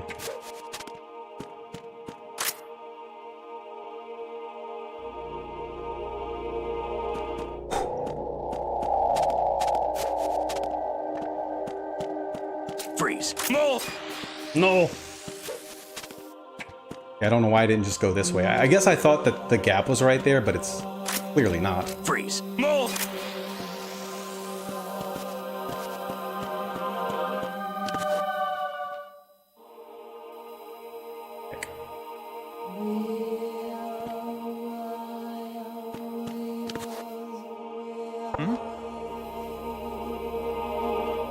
Well, I guess I was hoping you would go a different direction. I don't know what I was thinking with that. Having sharp corners works well with the corner view and facilitating getting out of the enemy's sight. Right? But as far as I'm aware, the line of sight system doesn't work any differently in MGS3. Although in MGS3 you do have the added benefit of the camo index, I guess. But when you're inside, it still works very much the same. Freeze.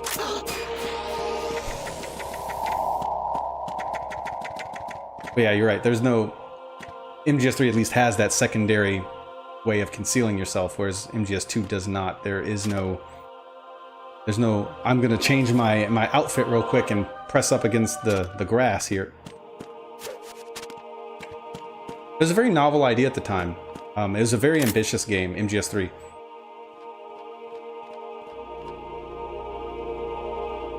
But MGS2 did some really impressive things that I really like the reflections in the ground, the way they did that. Also, MGS1 had reflections in mirrors. They had reflections in water. And that was really cool. And for the longest time, I thought that the mirrors in MGS1 were shattered because they couldn't do reflections. Because the PS1 couldn't handle it. But when you're in the ladies' restroom with Meryl, the mirrors aren't broken.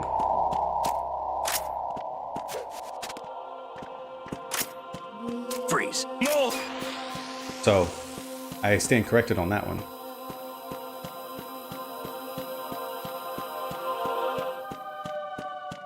Right, now these two will be easy peasy. Uh-oh.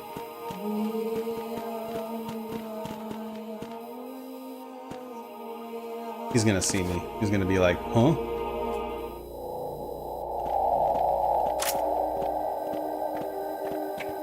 I don't know what to do about him.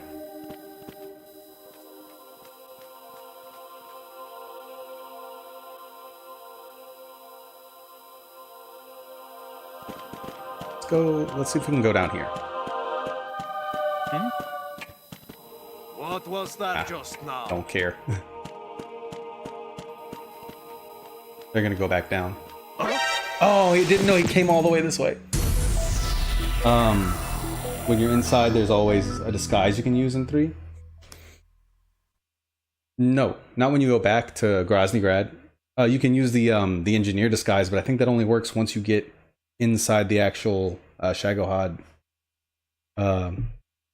hangar. But yeah, you can use the scientist disguise in Granin's lab, and then you can use, once you get it, that's the other thing. You don't have the Rykov disguise right away in Groznygrad. And the outside portions of Groznygrad, the outdoor portions are still very boxy and industrial. A lot of storage crates and kind of boxy looking vehicles. Freeze. Freeze.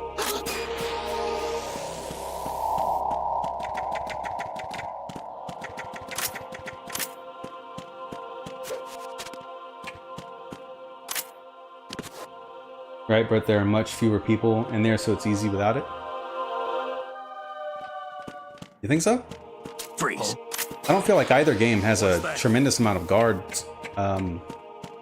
I know MGS2, it definitely depends on the difficulty you're playing at, but the normal difficulty, there's not a whole lot of guards around. Freeze.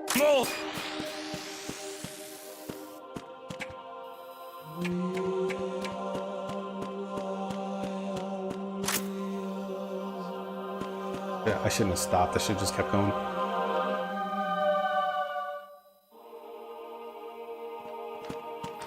Freeze. I'm talking about compared to when you go there before and the scientists are all... Oh, yeah, yeah, yeah.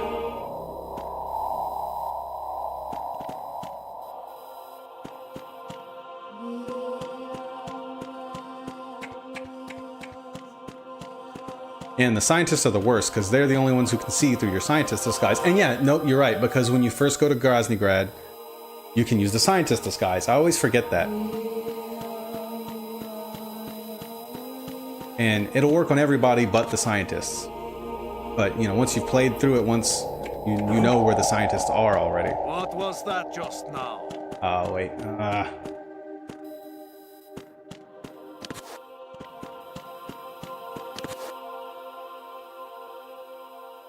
I know what I gotta do for him. And it's not... Wait, really? And it's not wait on the other side of that box like an idiot. I have to follow him and just avoid the camera, which would be easy because it's on that side. Just pass right under it. You can easily take out the scientist with the cigarettes handkerchief. In Groznygrad, where they're all like huddled up in a big room together.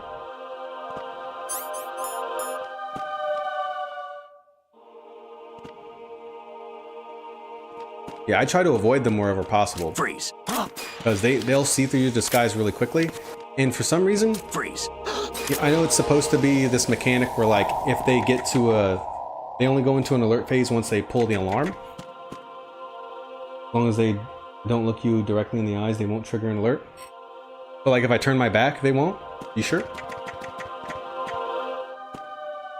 That would make a certain amount of sense. I know they have that whole animation where they're like, they're crouched, hunched over, squinting, looking at you. But I guess I just assumed that even if I just turned around, they would still kind of do the same thing.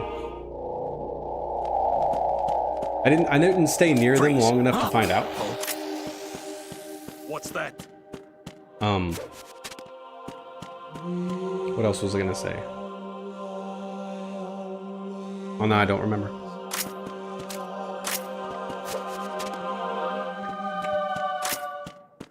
Freeze. Move!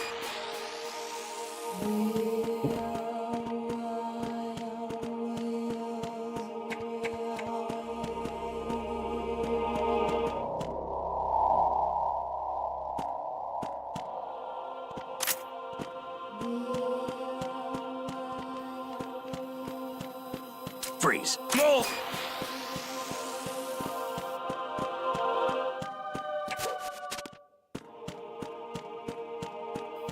Oh yeah, the whole like alarm thing. Supposedly, if you can take them out before they get to the alarm, they won't trigger an alert. But I've never had that actually play out that way. What was that just now? That's not gonna work. Oh dang it. Maybe this is the sweet spot. Maybe they won't. How do you not see me?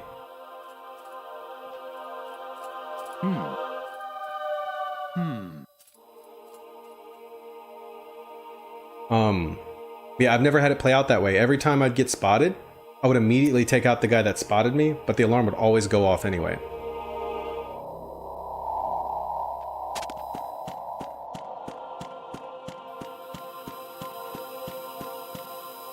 Oh my god, I didn't have it equipped. That was almost really bad.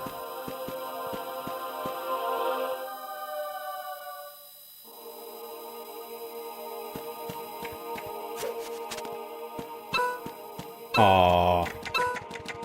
No way, because then I'm gonna have to come back upstairs. I'll take him out though. Freeze. Freeze. For the last 4, you need to sneak up behind them. Should be easy.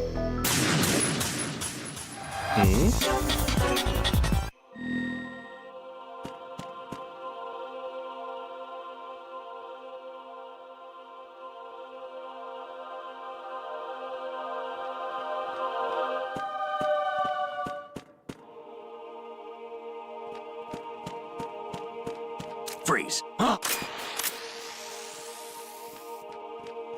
Freeze.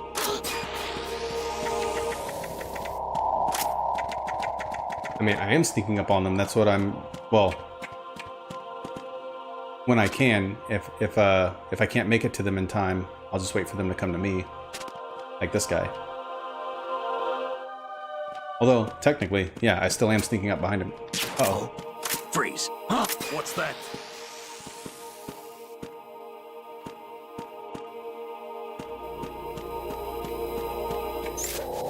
Yeah, damn it. I thought maybe that would be a little bit quicker, but no. Better to just go around. I mean, the last 4 guys in this mission. Well, yeah. That's what I did. I wasn't attracting those 2 guys from the bottom floor upstairs on purpose. They were just, you know, they just saw me running across.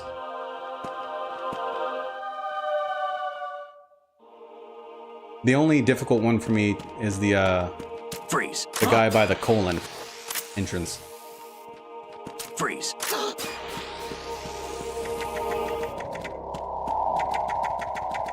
Although if I switch the order around, I suppose I could go downstairs, take care of those guys. Maybe I can get him real quick.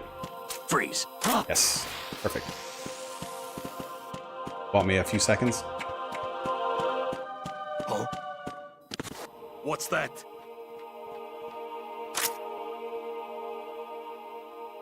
Hurry up. Freeze. Move.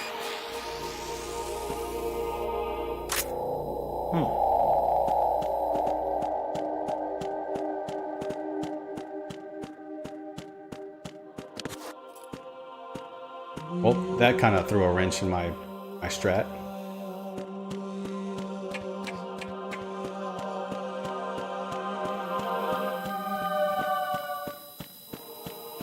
But we'll keep going. We'll save him for later.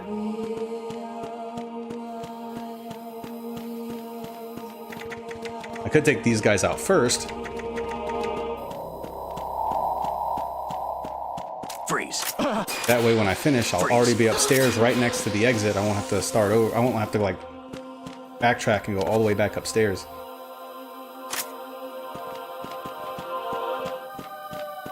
Freeze. No.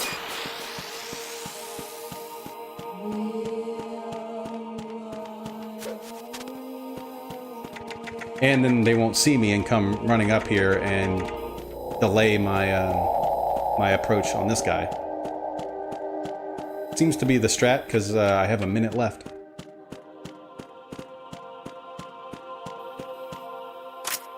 I forgot he comes past that box.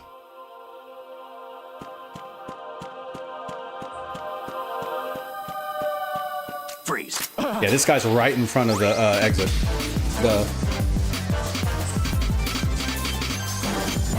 Great.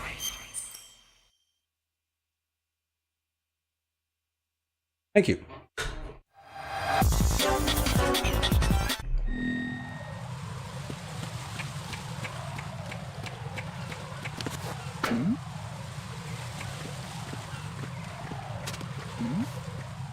Who's there? Okay, sometimes it works. Freeze.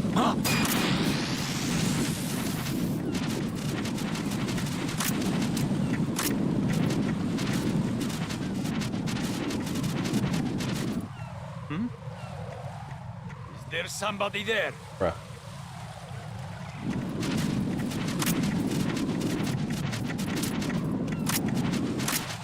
Oh no, why would you do that? Snake, no! Get too close to the edge and he just decides he's gonna walk all the way, or crawl all the way out from under it.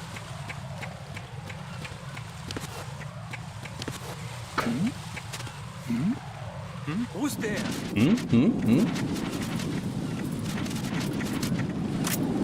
Freeze. Freeze.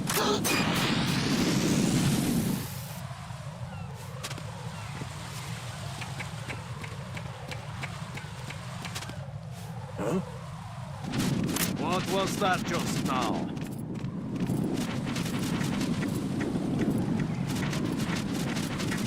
Freeze.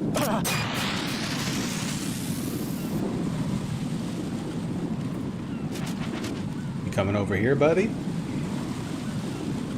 Pal? No? Okay, hang on. Wait, oh. Freeze. See, it worked that time. From a decent distance, too.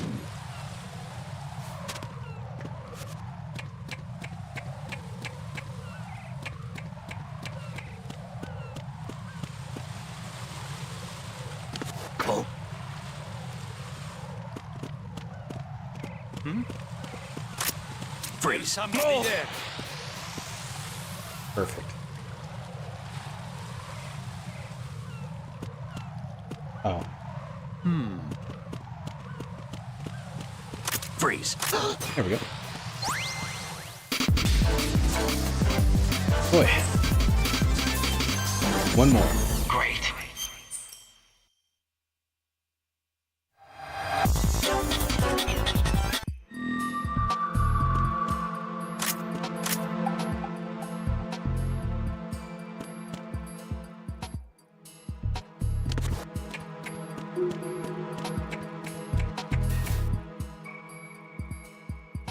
Is this the one with the invisible guys? Oh, yeah, it is. Okay. He's in an interesting place.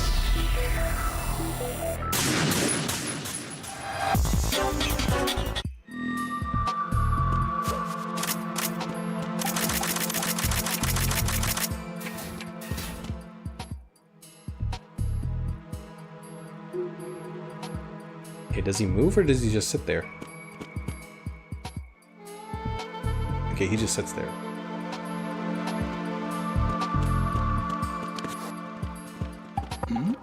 Oh, that's the wrong. Okay.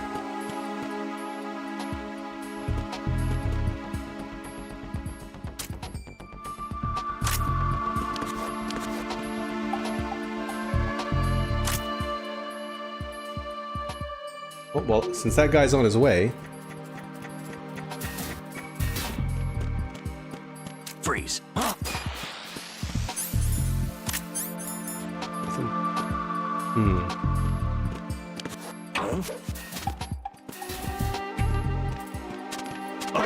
dang it. I was hoping it wouldn't turn that way.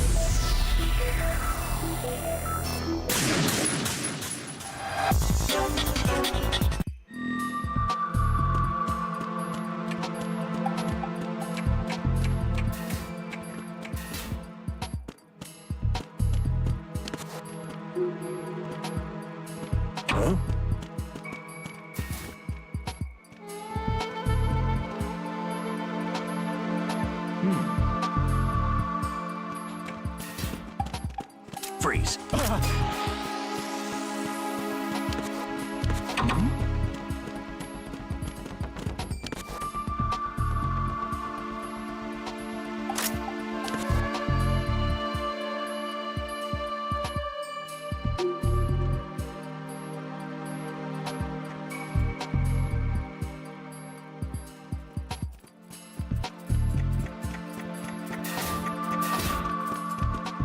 Freeze.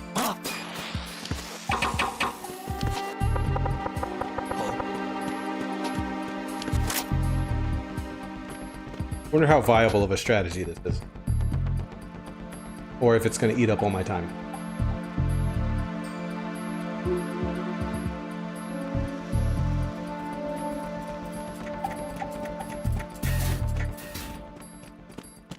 Freeze.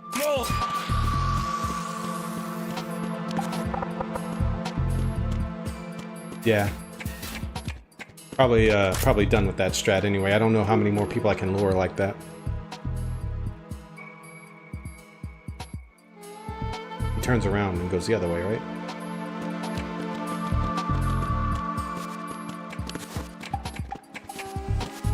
Freeze.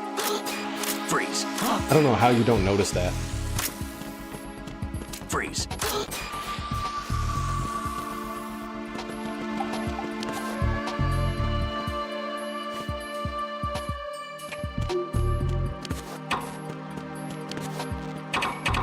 Okay, nobody there.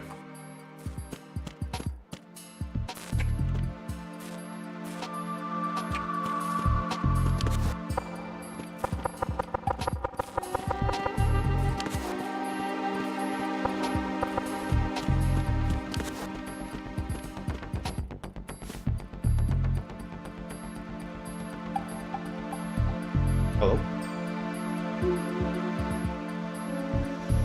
Hello?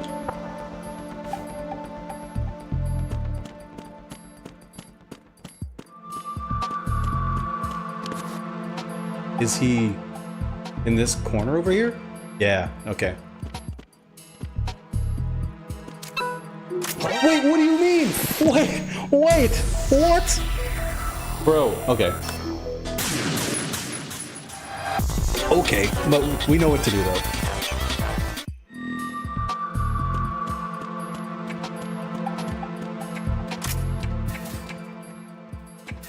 What was it? It was this spot right here. Actually, no, this spot works. God damn it. It's a snake. There we go.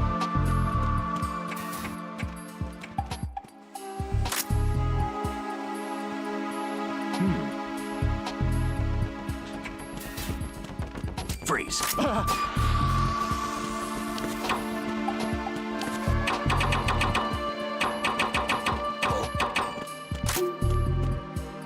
Take out these two guys.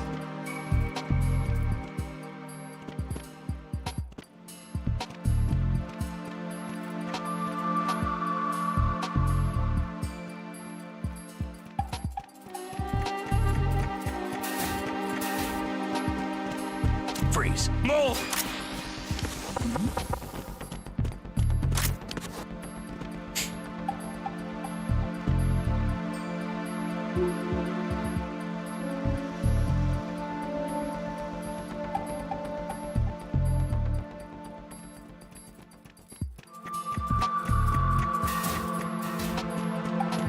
Freeze. We'll read in a moment.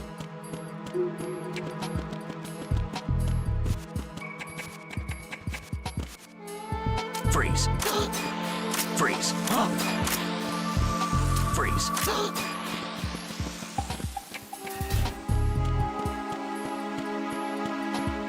A lot quicker now that I know where this guy is. Hopefully it actually works this time when I point the gun at him.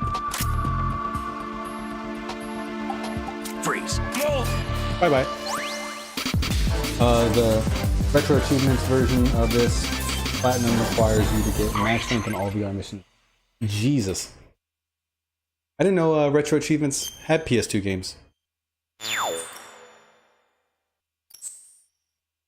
Yeah, that's insane. That is not something I'll be attempting. Okay, let's see. Ah, beautiful. Beautiful.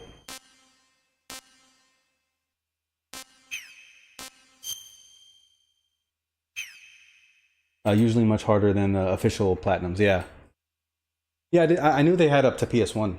I wasn't aware that they had PS2. They have PS3 yet? Probably not. Or maybe, I don't know. Alright, let's go ahead and save. Let's see how much progress we made. No more 69.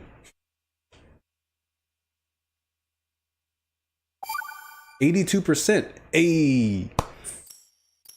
2-3 more streams tops, and then I should have it. Depending on how quickly I'm able to do these. Because from everything I'm hearing, they're pretty punishing. But we're just at 4 hours. It's relatively late. I'm gonna go ahead and PS3 has achievement. Fair enough, right? That duh.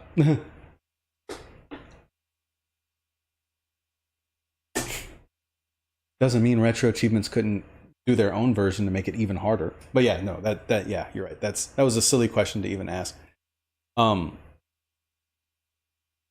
MGS1 Snake is no bullshit. They make it as hard as they possibly can get it. Jeez. Well, I think I'm up to the challenge. I think we'll get it done. Might take a few tries, but we'll get it done. Really appreciate you hanging out and chatting with me and talking about Metal Gear lore and fan theories and everything in between, and all the little random gameplay quirks and tricks that we talked about and that you cued me in on. We'll be playing this again tomorrow. I'm gonna do it every day until I get the platinum, and then I'll probably take a day or two break from streaming. I'll probably take a break over the weekend, actually. Yeah, really appreciate it. Really appreciate it. Excuse me, everybody else who stopped by and chatted with me. Turbo Tails, I don't know if you're still there. I'll see you guys tomorrow night around the same time. If anybody who's not a member of the Discord, there's a link down below in the description. It's a great community full of awesome people. Every now and then I do private streams for you guys, games that I don't really stream on here, like GTA and whatnot, things with copyrighted music. We're about to be starting movie nights up again soon. I think we're going to be actually starting up this Sunday. I don't remember what we're watching, but we were talking about it earlier today. So you have that to look forward to. So yeah, link down below. Join, please. You should. It's awesome. And as usual, I appreciate you guys. Everybody have a good night or a good day, depending on what part of the world you're in. And until next time, stay beautiful. Thank you, Zeg. You too.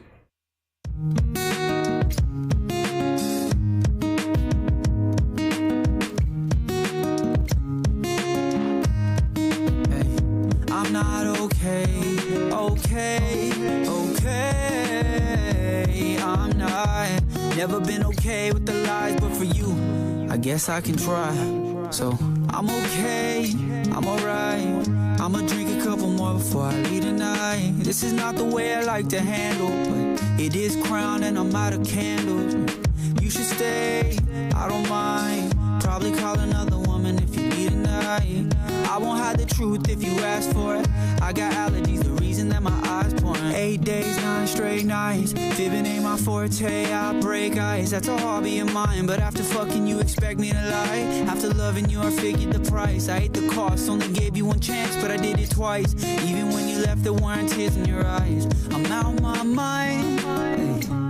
I saw signs, how did I fall for you? It's violence, like sugar on my tongue, sweet violence. Only shit to make me come, just violence. It was violence, we were violent in the silence. You were always torturing my ears with your absence of words. Only things that you did were emotional stirs. You would ride up on my back and kick my ribs with your spurs. I know I sound like one of the hurt, but I'm not okay. Obviously. Okay, I'm not. Never been okay with the lies, but for you, I guess I can try. So I'm okay, I'm alright. I'ma drink a couple more before I leave tonight. This is not the way I like to handle, but it is Crown and I'm out of candles. You should stay, I don't mind. Probably call another woman if you need a night. I won't hide the truth if you ask for it. I got allergies, the reason that my eyes burn. You step on my pride when you came to me last night. I said I don't want no fight. You said let me hold you tight, but I know you too well, cause I gave you myself. If that man really loves you, I should sell him all the stories in your book. You should know, he's getting when it burns like fire, it ain't just passion. If the heat gets higher, she's torching your assets. Oh, she don't seem like she in need of treatment till you're beating down and screaming, thinking you should kill her. Oh, then you see the demon and you even out your grievance in your head because your freedom's on the line. Just howl at the moon while licking your wound. Just howl at the moon. There was nothing you could do, at least for her. Just howl at the moon. So beautiful, distant and cold, you know. Kinda reminds me of her.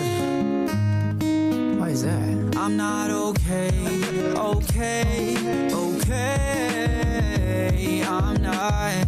Never been okay with the lies, but for you, I guess I can try.